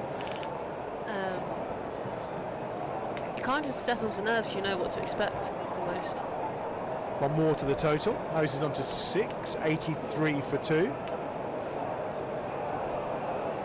Scored some spectacular hundreds for the Bears. I mean, he really was a super, but wanted to go and play some red ball cricket as well, so Worcestershire offered that option to him. And he's been a good addition to the ranks down at New Road, that's for sure. 84 for 2. 2 balls remaining in the over from Briggs, who, having gone for 11 in that first over, has only gone for 7 this time round so far, but still 2 balls remain. In again, oh, he's got him! He's got him! He's out! Hose has gone for 6. The danger man removed by Danny Briggs. Who else? Great work behind the stumps from Davis. 84 for 3. And Adam Hose looks at the bottom of his bat. He's taking it all the way back to the dressing room now. And you can hear the roars around Edgbaston and from the Hollies. Yeah, that one's going to hurt, isn't it? He's some incredible glove work behind the stumps there. It's so sharp. It's terrific work. And he turned around immediately, looked down, and he knew. There was no hesitation. A finger up from the umpire. 84 for 3. One more ball to come from Danny Briggs in this over. 2 for 18 now for him from his 11 deliveries so far. Kashif Ali dropped Rob Yates early on. It cost them some runs. He's now going to try and redeem himself by scoring some. And he's off the mark first ball. End of another wicket taking over for Danny Briggs. 2 overs, 2 for 19. 85 for 3 then. 9 overs gone in the game. Yeah, Chloe, they're just starting to apply a little bit of a squeeze here, aren't they? Yeah, definitely. We're just starting to take control and sit in the driver's seat of this game, I'd say. 85 for 3, we've got 145 left to get. It's a long way to go. It is. 144 runs required. The run rate now just eking up over 13 and over. And it's Jake Lintott back in the team, back taking wickets as well, which is good to see for Jake. Number 23 on his back, having an impact in games. Missed obviously a couple. Left out the side when Moeen Ali was here, but back in and back doing damage like he can. 85 for 3 then. They'll be looking to target that boundary, you feel, on the offside, and a really nice start from Jake Linton. Yeah, that's it here. I'm having a real pickle with my words, I think. Here's Linton again from the pavilion end. He's cut away, just waited on that Kashif Ali. He'll take the single. Brings the left-hander Santner on strike. That's it here, isn't it? The right-hander will just try and get a single so that the left-hander can have a go at that short boundary. Very steamy night, sweaty, just a rub in the dirt for Lintott's bowling hand, just to get a little bit more grip, remove some of that moisture. Santner cuts away, and again he's done that twice now. Just beats the infield and it runs away for 4. Really powerful shot that of Mitchell Santner. Plays it very well. He's on to 18. Yeah, it's a good shot. That he's splitting the 2 points perfectly, isn't he? He's straight down the middle. He's going well here. Santner. A little bit of spin and grip there for Lintott as well. Really nice shot from Mitchell Santner. 90 for 3. 3 balls to come before we reach the halfway stage. Chasing 229 for victory here. Goes down the ground, he goes straight and he goes hard. He goes low and direct for 6. Really good shot. That was hit with some power. And he seems to have plenty of it in those arms. Yeah, absolutely. That was hit really strong down the ground, wasn't it? What I'm liking seeing here this evening is actually they haven't become overwhelmed by it. It's a shot. It is. It's an absolute beauty through the covers for 4. And they've all been, you know, yes, a bit of aggression. It brings up the 100, by the way, 100 for 3. But also, I mean, a couple of classical cricket shots in there as well. They played really well, but just with tremendous power. Yeah, absolutely. It's a combination of old and new cricket, isn't it? It's for classical shots, which everyone can appreciate, but also with strong shots over mid-wicket, new sweeps, etc. What's his top score this season? How have we got that? I'm just going to go and find that. 28 he's on now, off of 15 balls. 100 for 3. What's the top score?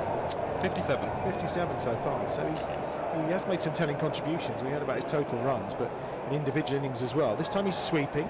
He'll take the single. It will complete the over. It's 10 gone. 101 for 3, Chloe. It's been an absolute pleasure. Though he's going to leave us, and Craig Miles is going to pop in alongside in a couple of moments' time. So plenty to think about here for the Bears. 101 for 3. 228 was what the Bears got. So 229 was the total. It's the arrival of Mr. Miles alongside.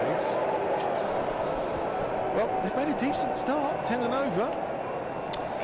Yeah, I think this next 4, 5, 6 over period probably be pretty key in terms of whether the game goes right to the death or not, as Danny Briggs starts another over. Yeah, he's been important 2 for 19 so far from Danny Briggs' 2 overs, and he just tucks Santner up a little bit there, and there's no run. 29 for Santner then from 17 balls so far. Danny Briggs excellent so far, and he's in once more. They're going to take one. They're thinking of going early. They do. Hopefully he's not done anything dodgy to himself there. But he looks okay. I was going to say, I thought the temptation in the sound temp would have been to play the wah wah wah sound there on Jacob, but they haven't.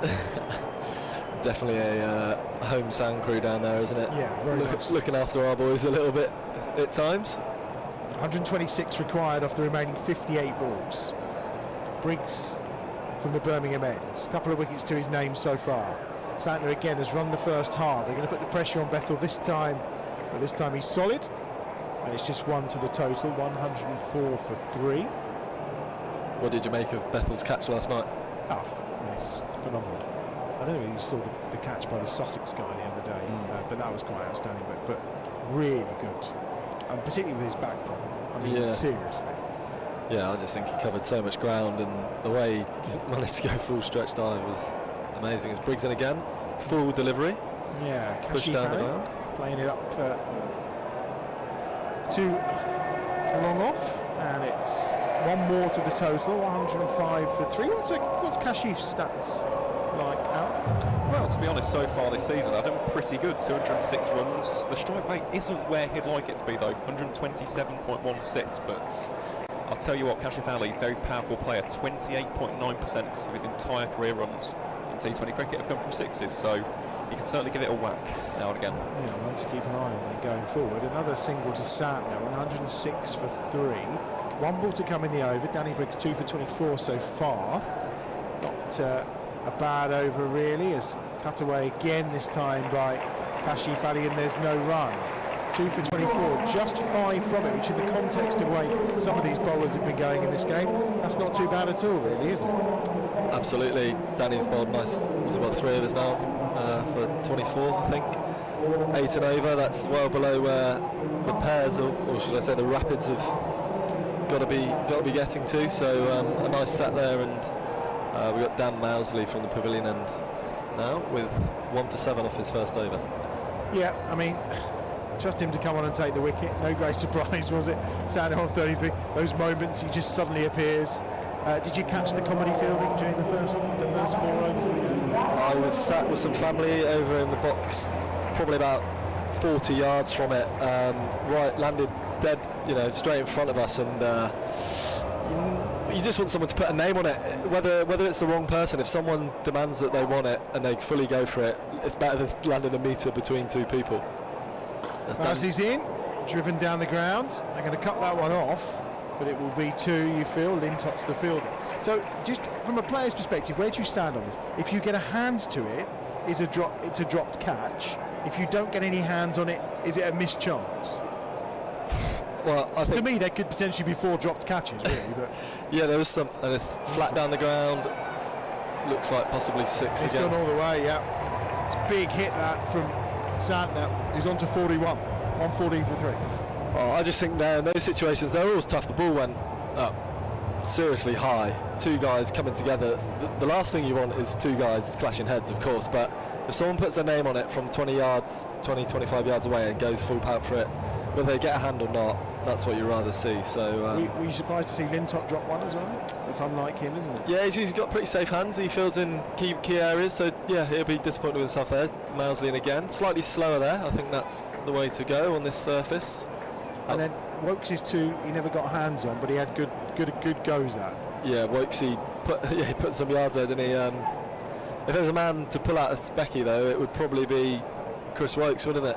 You would think so. 115 for 3 midway through the 12th over. 114 more required then. Fired in again on the full this time. Lintot's going to field. They're going to come back for a second. There's not much you can do to stop that. They're running very well between the wickets. Santner's on 42. Kashif Ali now up to 5. 117 for 3. Off these last 2, take no more boundaries if possible. There's Mousley in again, Kashif Ali, and I've commentator's curse. That's gone a long way. Not quite as far as the Hollies, but it's 6 runs anyway. I think that's just added to Aaron's stat on Kashif Ali in 6s, so he's keeping up the percentages there. Yeah, we know he can deliver on them. As Aaron was telling us, he's on to 11. 1, 2, 3, 4, 3. 1 ball remaining in the over. 106 required off the last 8 overs. I think we're in for a tight finish here. Mousley in again. That's well bowled. It's just going to be a single, and that brings up the end of the 12th over. 105 more required off of 8 overs. 124 for 3, so that's 48 deliveries. But the key thing here, I guess, is 7 wickets are in hands. There's Ethan. He's 8 years old, and he is our fan of the match tonight. Ethan having a good time in his Bears shirt, with his Bears sticker as well. What more could you want? And maybe he's a Mitchell Santner batting his glasses. Maybe he bats in his glasses too. These young cricketers, who knows? He's certainly working for Mitchell Santner tonight. We're going to see Hassan Ali back in, as we say.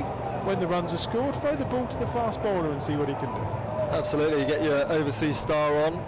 Hopefully he can nip a wicket out or bowl a nice tight over to push that rate back up again. I guess that's what you pay your big bucks for.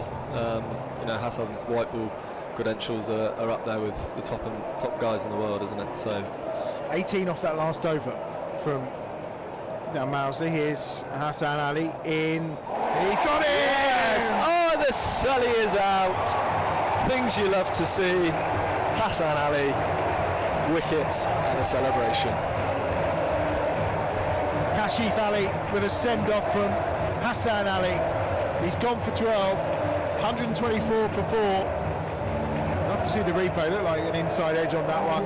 Yeah, looked like a real full delivery. Yorker, attempted Yorker, just dragged onto the stumps, but we'll see the replay now.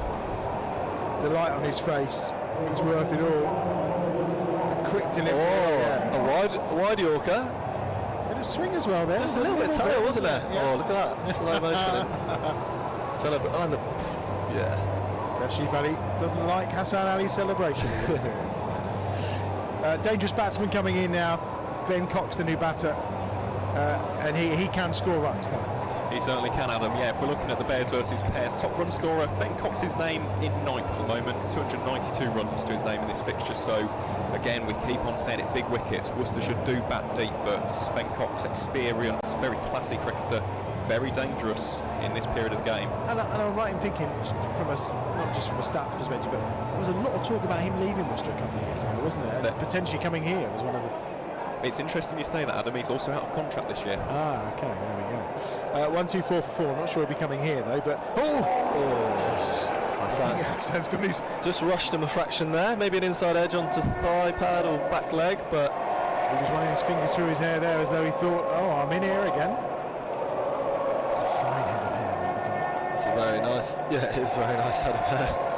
Very pristine man, nice beard, nice hair. And a thoroughly bonkers guy as well. Yeah, he's been great fun to be around. He's been a great value as he comes in again. Yeah, once more in. Oh, that's skewed up in the air. Are we going to see a catch this time? No, he's going to land safe. How many of those in this game have landed safe? They just get a single. I don't think Cox knew too much about where that was going or what it was doing. I think he's just saying, yeah, that's done a bit there. Yeah, it's done a bit.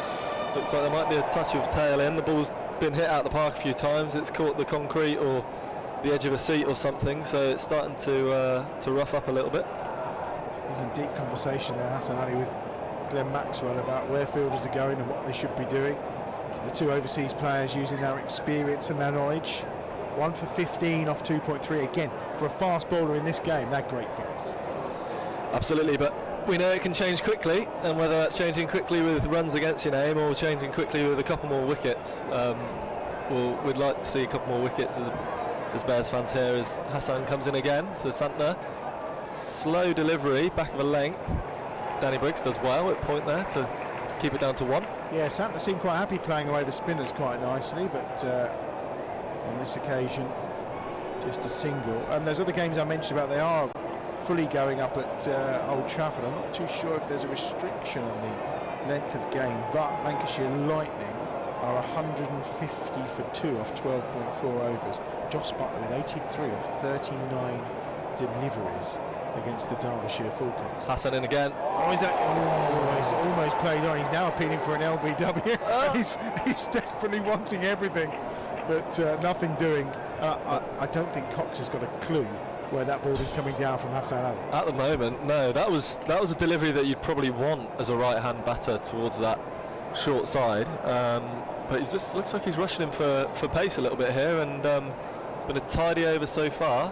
I'll try and not do the commentator's curse again if Hassan can finish nicely here. I was going to say, you've already done that once. He's in this time, cut away. You know, he's nice. got a lot on the back, Cox, but it's just a single. Good over. Great over. 13 overs gone, 127 for 4. Santner's on 43, Cox is on 2. The game between Yorkshire and Durham has finished as a no result, so they get a point each. That weakens Yorkshire's position after that defeat last night as well.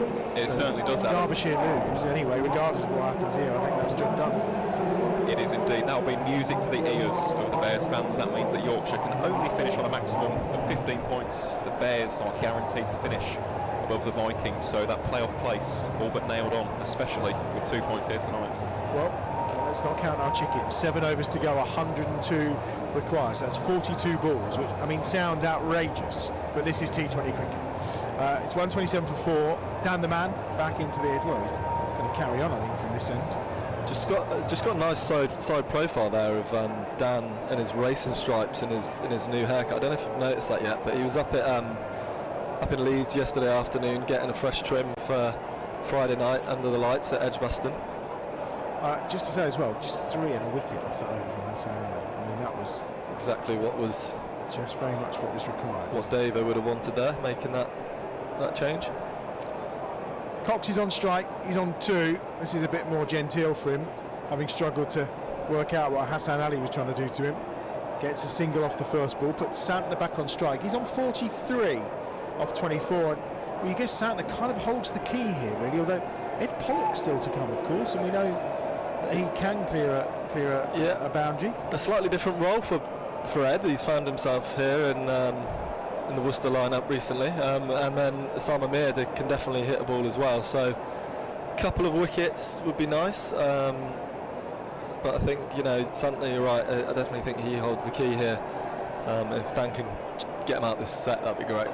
As he's out to extra cover, Maxwell fields.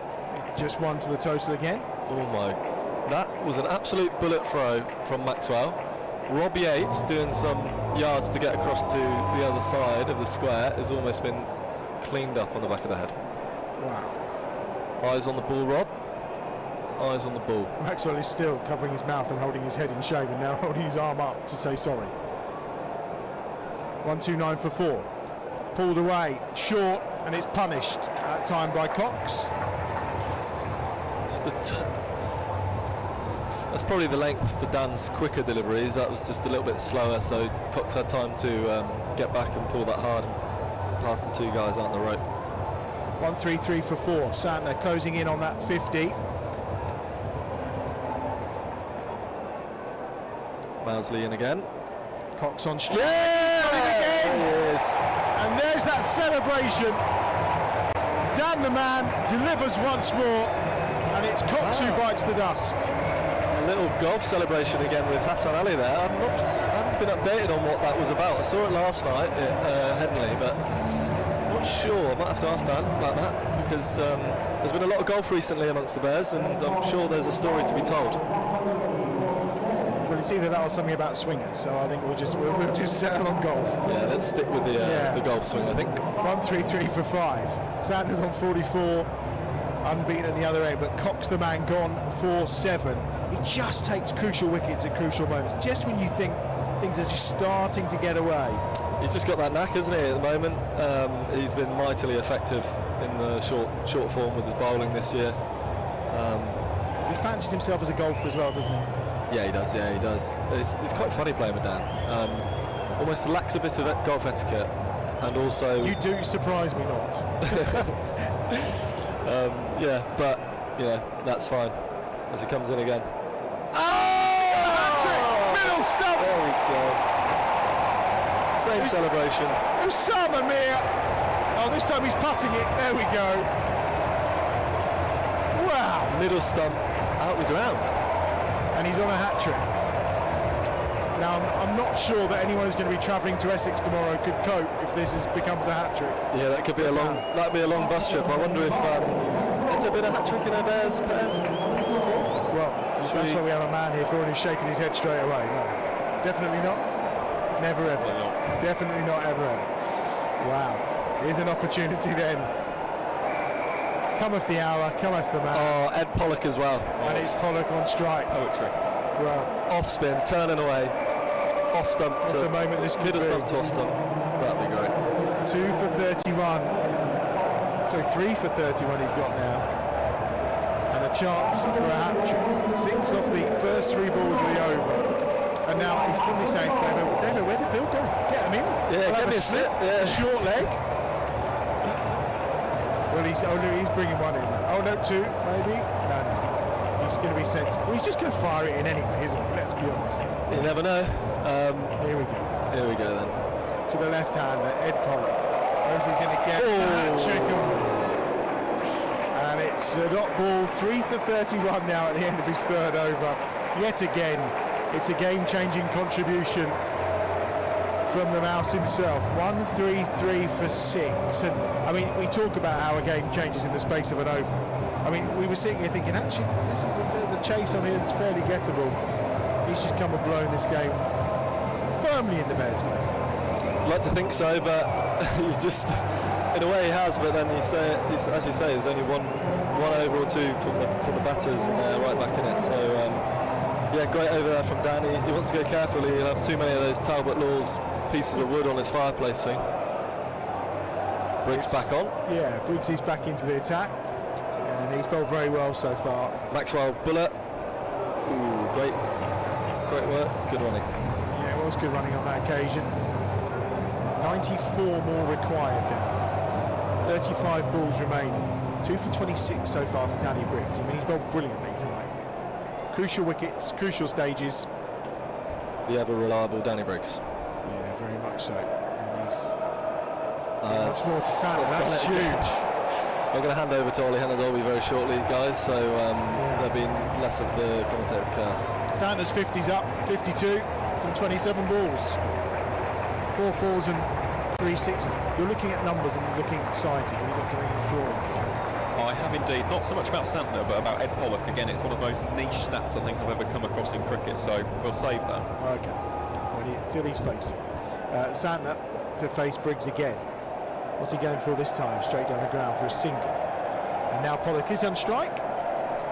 Well, Adam, it's one of the most niche stats, as I said, I've ever come across. He hits a boundary every 3.98 balls in T20 cricket, but also gets dismissed on average every 11.75. So you think about that in T20 cricket, he's hitting 2 or 3 boundaries, but also getting out very quickly. This will be an interesting matchup here. Briggs is in again, turned into the leg side. Pollock gets off the mark with just a single. 143 for 6. 2 balls remaining. Santner's on strike 53. Briggs with 2 for 34.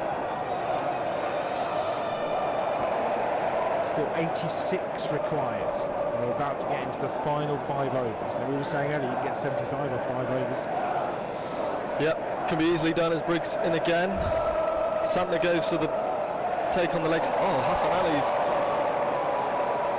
missed that almost completely. Jake Lintot's done some good yards. Kept it to 2. Yep, I get 2, 145 for 6.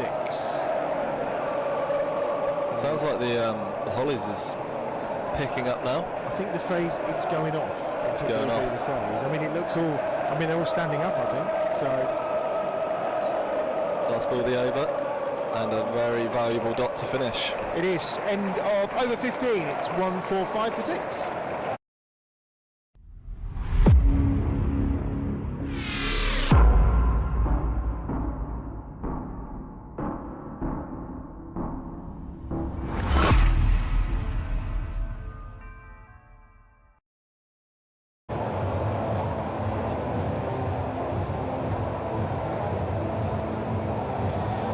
Human League, look at you tapping along. Love it. Ollie Hannah-Dolby.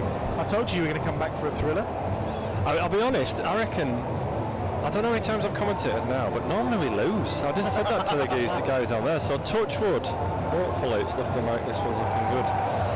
Lancashire, by the way, are 177 for 3 off 14.5. Jeez, where's that been played? Old Trafford, but it was rain delayed, so it's 15 overs aside. Oh my gosh. But we want them beating Derby's no bad thing. Dan Miles is finishing off here to Ed Pollock.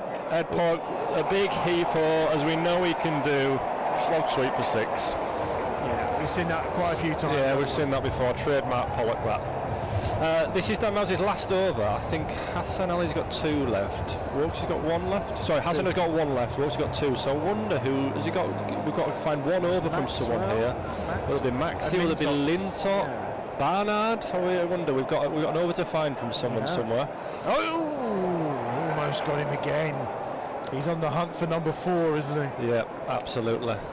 As Milo said, he's another match-winning contribution here, hopefully, from Dan Mousley. Yeah. Although Mitch Santner, he's fighting him for probably the man of the match award here. Santner did beautifully earlier, and he's currently 55 off 37 balls. A brilliant innings from Santner so far. That's fine. They don't qualify for the Talbot Law Player of the Match, so I'm pretty sure it's heading Dan's way again, having picked one up on the road as well.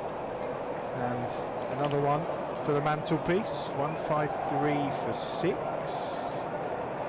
As things stand, 76 required from 27 balls. 8 off the over so far. Full toss. Turn around the corner just for 1. And that's fine. To get away with ones, you're not going to complain at this stage of the game. Fielded by Ethan Brooks out there at deep square leg. So I wonder who is off here for Ethan Brooks to be on the field. I'm sure someone must be off the field, but I don't know who. Mousley comes again to Santner. Oh, he's got him stumped! Brilliant! Absolutely brilliant! Wicket number 4. And Dan Mousley is delivering again. He did it with bat and he's doing it once more with ball. Yeah. Santner down the pitch there, he's almost created a bit of a Yorker for himself, missed it, and that is a great bit of work by Al Davies. That's the second stumping we've seen tonight. That's a fantastic bit of work. Dan Mousley does not bowl it slowly for an off-spinner, he bowls it very quickly. He's always very interested in his speeds. I think they're up around 70 miles an hour sometimes. So for Davo to pick that up and take the stumps down from a very wide delivery is a brilliant piece of work. So well done to Davo there, I think. Good innings from Santner, 56 for Santner, but it wasn't enough to help on this occasion. Yeah, he's had a good evening, hasn't he? Geez, that's an impressive night's work from Mitch Santner there. Certainly was. 154 for 7, 4 for 40 now for Dan. You can't argue those kind of numbers. 4 for 28 is best. That's another 4 wickets. That's 18 for the campaign. There's a nod from the stats to the corner. He'll want a 5 for now, and he's got 1 ball to do it. 100%. He'll be chasing a 5 for this. Will be very fast and very straight, I'd imagine. Rifling in towards leg stump. Josh Tongue is the batsman, and he's driven down the ground. It's just going to be a single. Glorious. End of the over, end of the spell. 4 overs, 4 for 41. Again from Dan, it's a terrific performance to go with his 50 earlier. I mean, you can't argue with that as an all-round. And here we are, look at the stumping. Great bit of work by Al Davies. Jeez, you can't underestimate how hard that is. Batsman in your way, can barely see. Fast delivery from Dan Mousley, it's wide, to pick that up cleanly and get back to the stumps and take the balls off is brilliant bit of work. As of course we have a bit of here, Jude. Of course we do. 51 off 25 balls when he batted, 4 for 41 with the ball. Pretty good. Well done, that man. 155 for 7, listen to that. Chris Walks, no doubt going to bowl his full remit of 4 overs here, so he's going to bowl one of them now from the City end. Starting to Josh Tongue.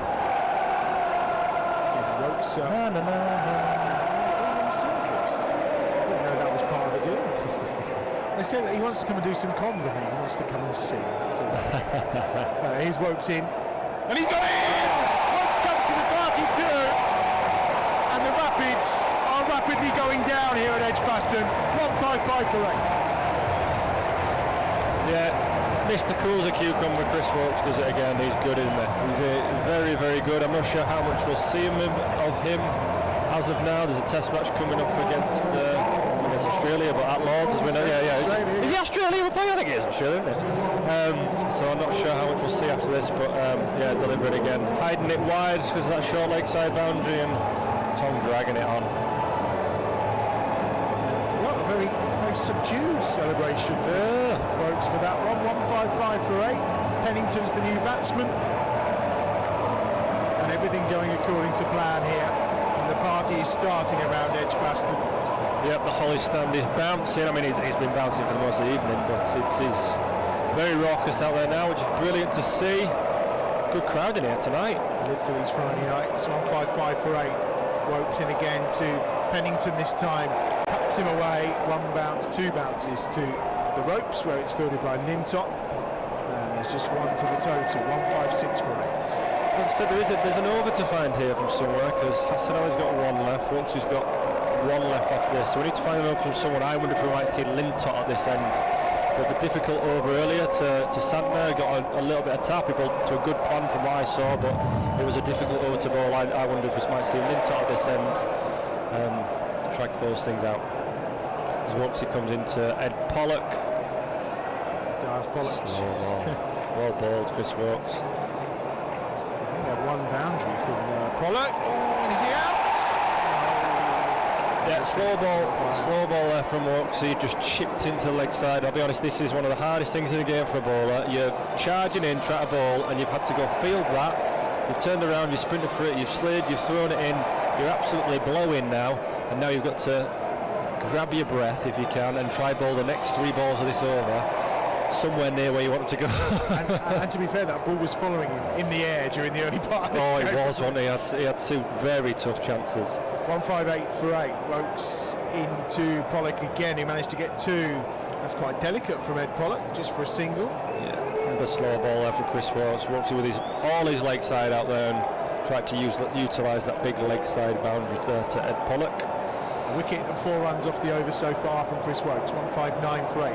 70 required off the remaining 20 balls of this game. Well, Benjamin's moving his arms around. I don't think he's getting the ball. He fancies a ball, yeah, I like it. A traditional start up by Chris Wokes as he's tearing in from the Birmingham end, short and outside the off stump, and waved at by Pennington. And there's no contact and there's no run. Short, slower ball, I think, there. His variations in T20 from his couple of World Cups, they just seem to they're very good. He's got this slow ball that's almost like he doesn't use his wrist, he almost undercuts the ball, so it comes out exactly the same, seam up, but it just comes out slower basically because he doesn't sort of flick his wrist at the end like you'd expect. 159 for 8. Last ball of the over. It's driven to the outside edge. And it's just going to be the one to Linton. Oh, they're going for a second. Chance here, maybe. Oh, it's not cleanly taken. The dive was good, to be fair, from Pennington.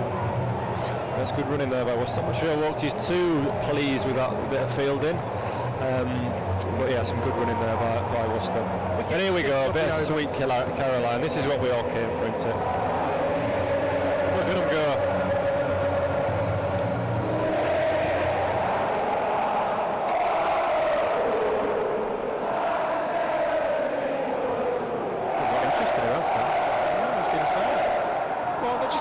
They're the cricket aficionados. They're the singers, aren't they? The back of the hollies. They're the hardened supporters. I mean, there was 16,000 sold tonight. There's been a decent walk-up. Yeah, it's good. It looks a cracking. Glorious evening. The sun's setting over Birmingham now. It looks beautiful. As Hassan Ali's going to finish his remit. Nicer than over Yorkshire. Oh yeah, 100%. Oh, that's up in the air. Straight up. Hassan Ali's going to get a wicket here.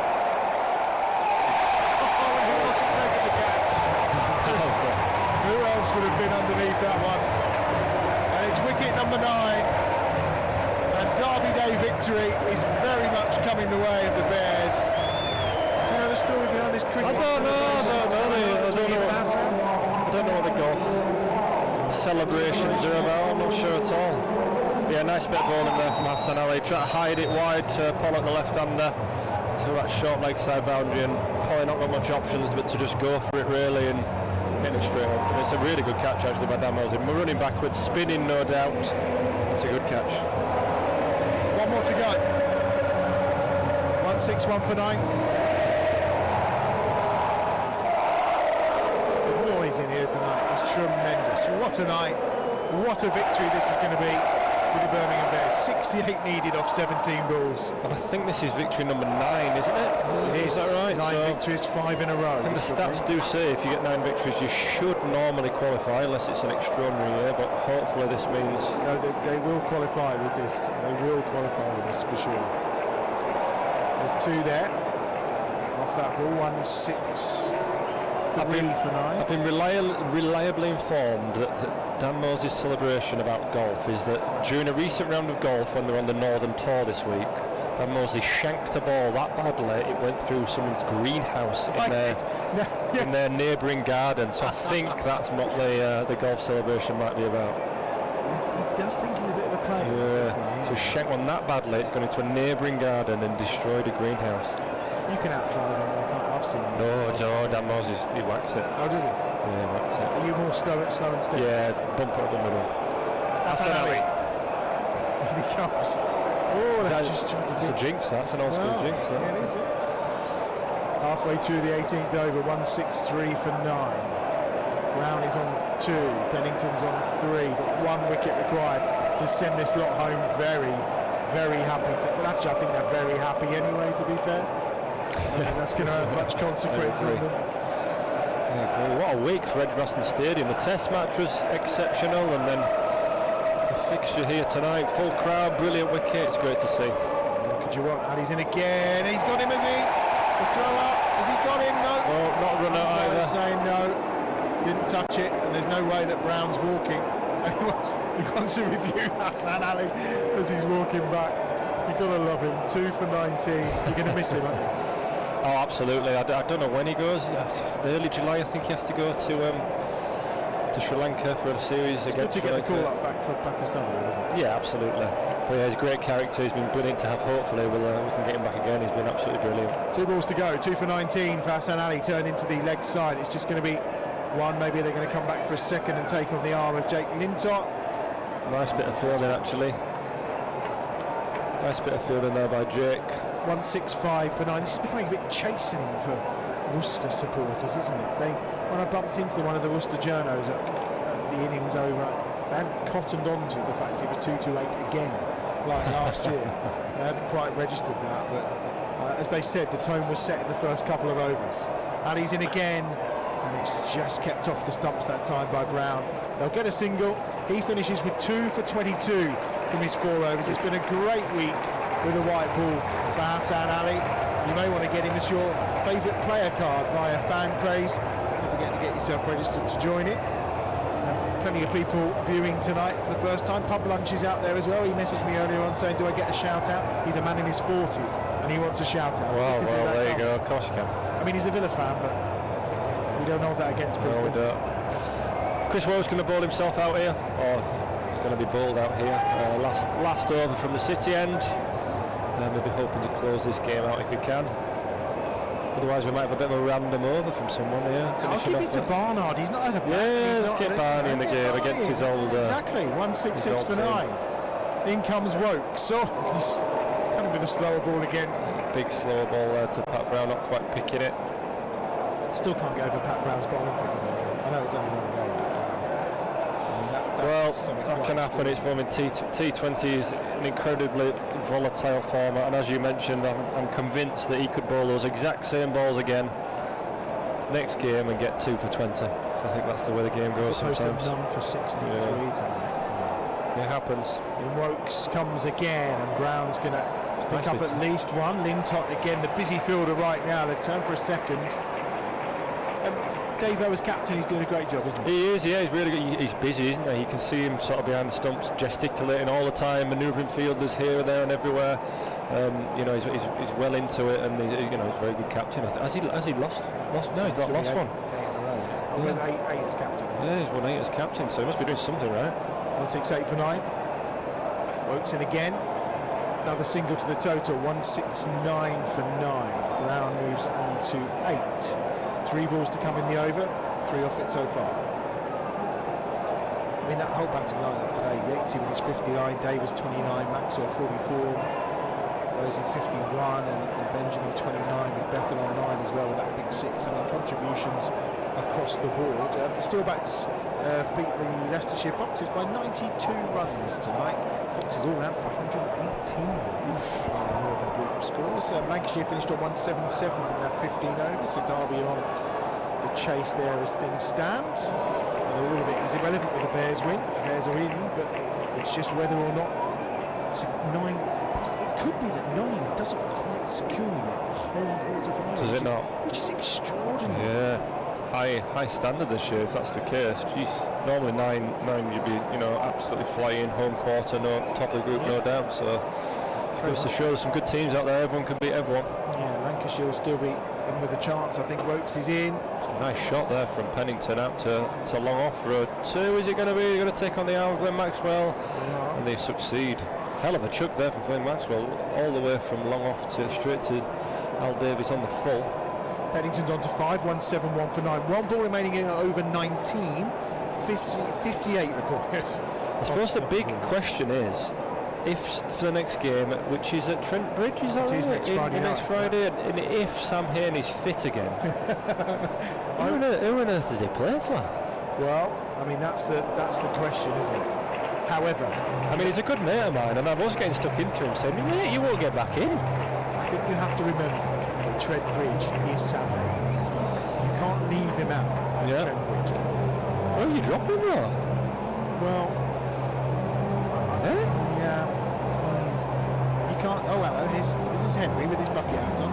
Henry's running the helmet on because I think we are seeing, as I suspected, Jake Lintott to finish things off from this end. I had a nice stroll around in the outfield against my former team, but I wouldn't have minded. To be fair, he had a blooming tough night at Worcester. The local fans got stuck into him. Did they give him plenty? Yeah, well, I think they gave him a nice reception to start with, and then there was a bit of a dubious flick back on the boundary that the local fans clearly thought with before. Ed didn't, and then for the rest of the night, Ed was being called all the names under the sun. Some fair, some unfair. Apart from Ed. 1-7-1 for 9. Lintott from the pavilion end, all leg side out for this big leg side boundary. Yeah, last over. He's swipe outside off Stumpers back down. 1 for 28 for Wokes in the end of his 4 overs, by the way. Just a little contribution from the 2-time World Cup winner. Lintott from this pavilion end to try and wrap things up. And it'll just be a single there down to Glenn Maxwell. As I said, Linner's bowled a really difficult over earlier when Santner was absolutely flying. So it'll be nice for him to wrap up the innings here and take hopefully a nice wicket to finish off a great victory for the Bears. He's very ready when he bowls, tends to always take at least 1 wicket, doesn't he?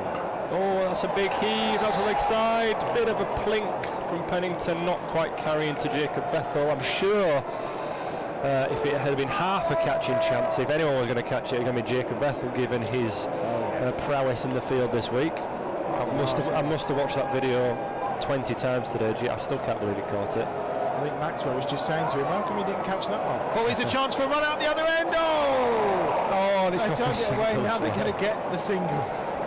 Oh dear, oh dear. 1-7-3 for 9. 1-7-4, should I say. Brown into double figures.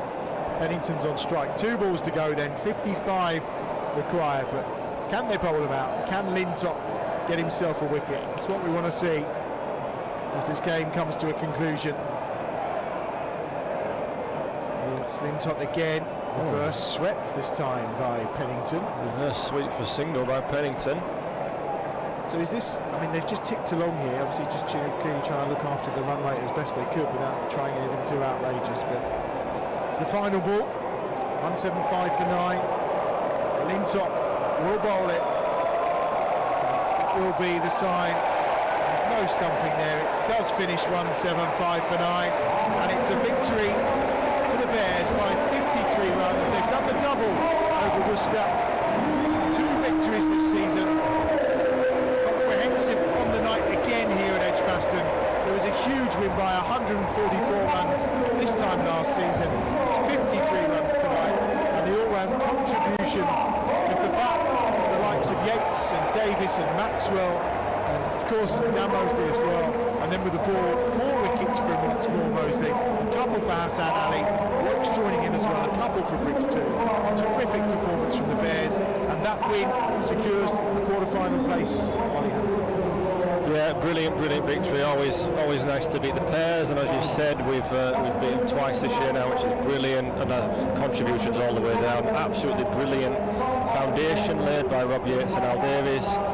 Maxi and Mouse then carried that on and to finish the innings with a flourish. I think we only had 3 wickets down when we went into the last 4 or 5 overs. You know, that's a brilliant position to be in there to then put some real pressure on Worcester at the death, and the bowling performance there was, you know, excellent from the start. It could have potentially, but if we'd have taken a few difficult chances there were some difficult chances in the field that went down. Could have perhaps bowled them out a bit cheaper, but yeah, you know, really comprehensive performance there. Real nice that contributions from lots of different people. It's not, you know, it's not the same people performing well all the time. You know, there's contributions all the way down, which is great. Hassan Ali is giving now big waves to the Hollies fans. It's going to be missed, there's no doubt about that. Pakistan, of course. So 1-7-5 for 9. Rapids finish on. I mean, I'm just checking. We're not quite secure in that. We are secure in our home draw.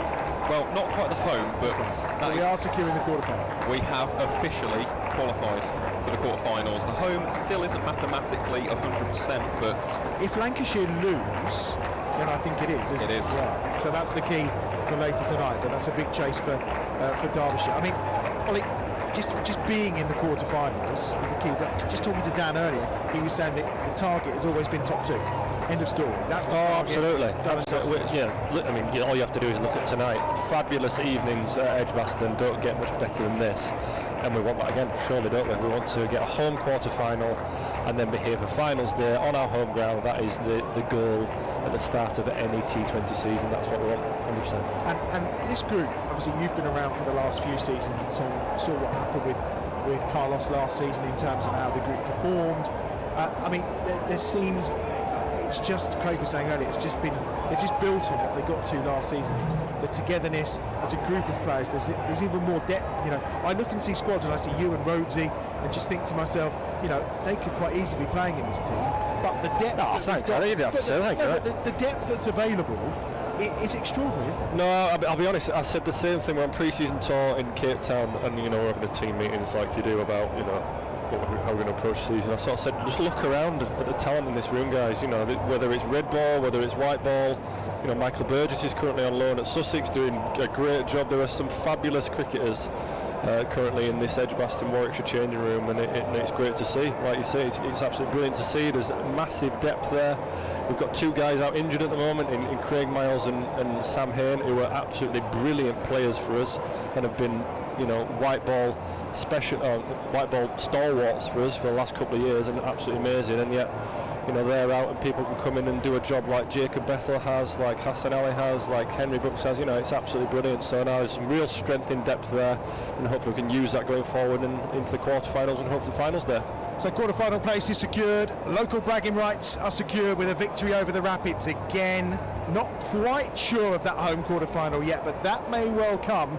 And a reminder, there's another group game next Friday night. That's away at Trent Bridge before we finish up here against Durham on the 2nd of July on Bears 10 TV. Thank you to Aaron. Thank you to Ollie for joining us tonight. It's been an absolute pleasure as ever. What a night at Edgbaston. What a win. You know it. You would rather be a Bear than a pair.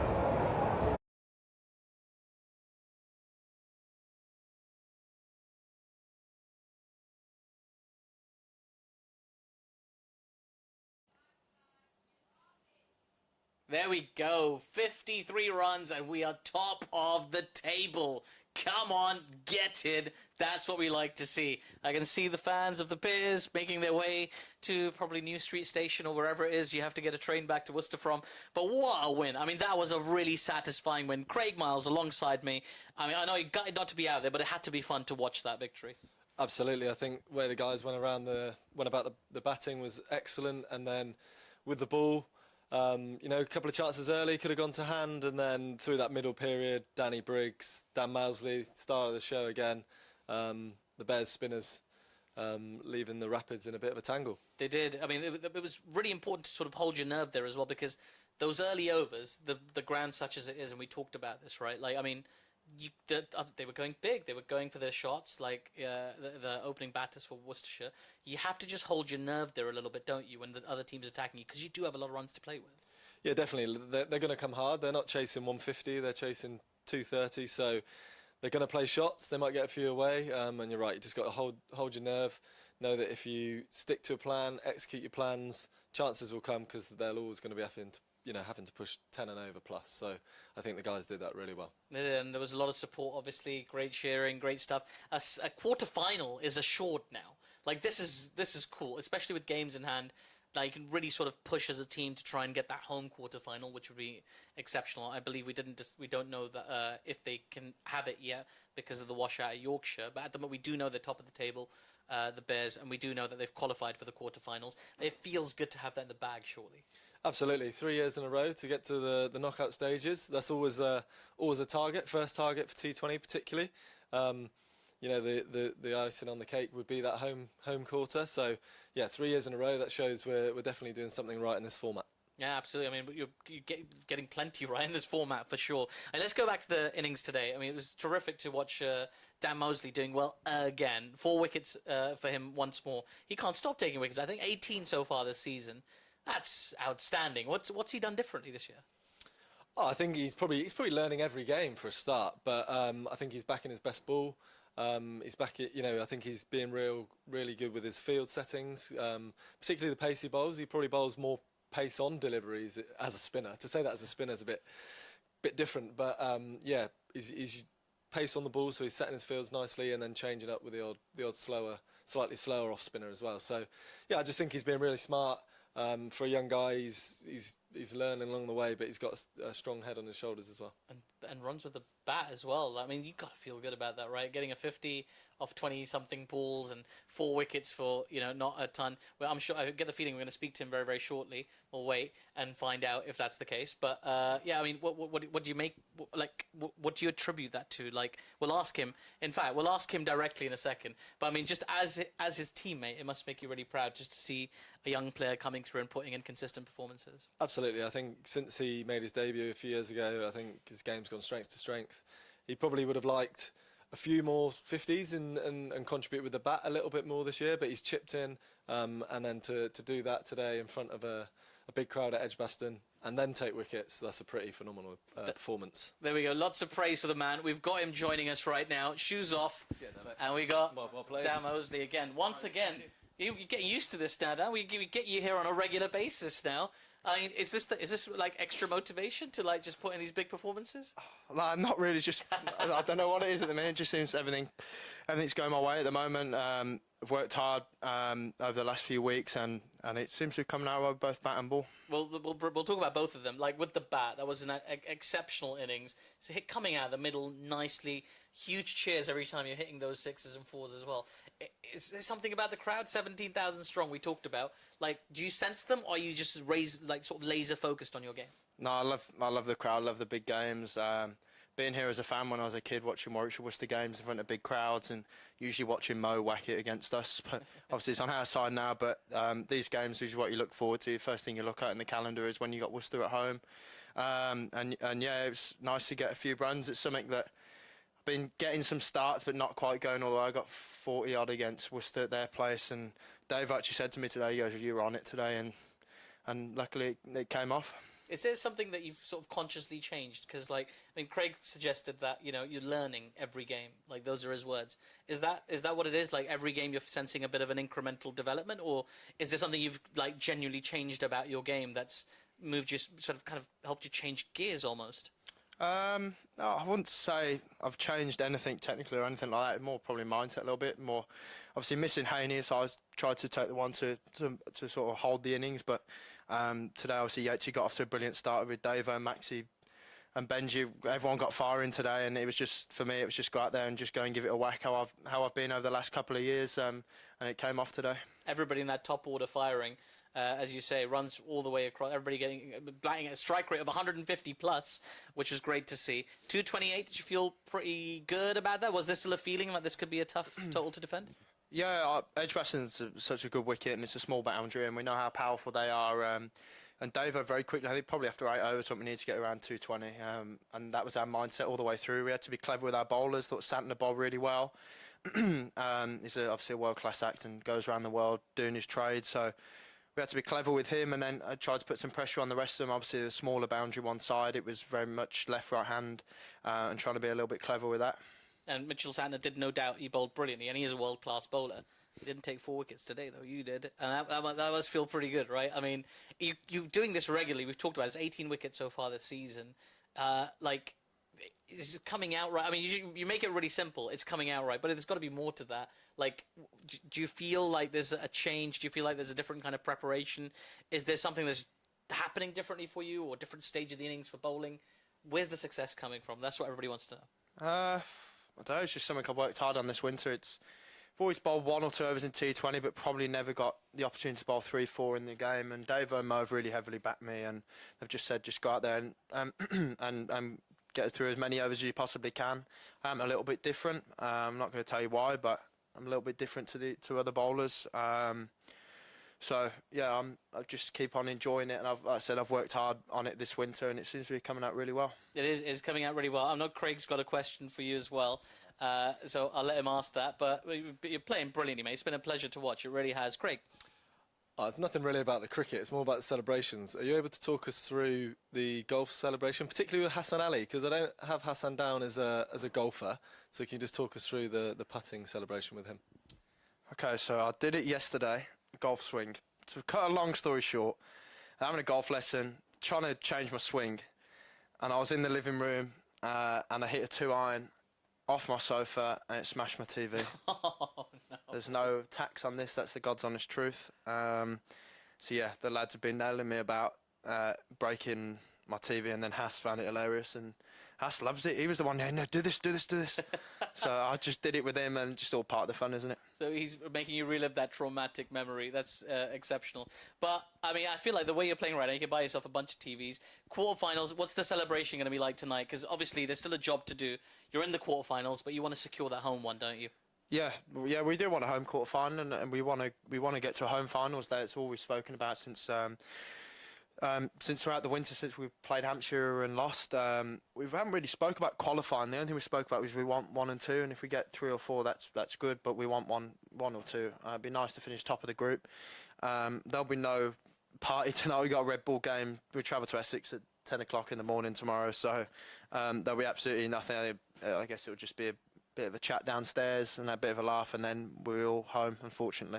Oh, well, there's some time between now and 10 tomorrow. Don't worry, you'll get some celebration. And I think you've earned it. One of our favourites here on Bears Den TV. Repeat guest. It is great to have you. It's great to see you playing so well. Congratulations, mate. Thank you. Thank you so much for joining us again. Cheers, mate. Well done. That is Dan Mousley, your player of the match, once again, over and over again. It's been a pleasure. The Bears are victorious and top of that group once more. My thanks to Craig Miles and also to Marie Kelly and Sam Hain, who joined us a little bit earlier. My name is Atif Nawaz. You Bears have won once again. Have a great night, everybody.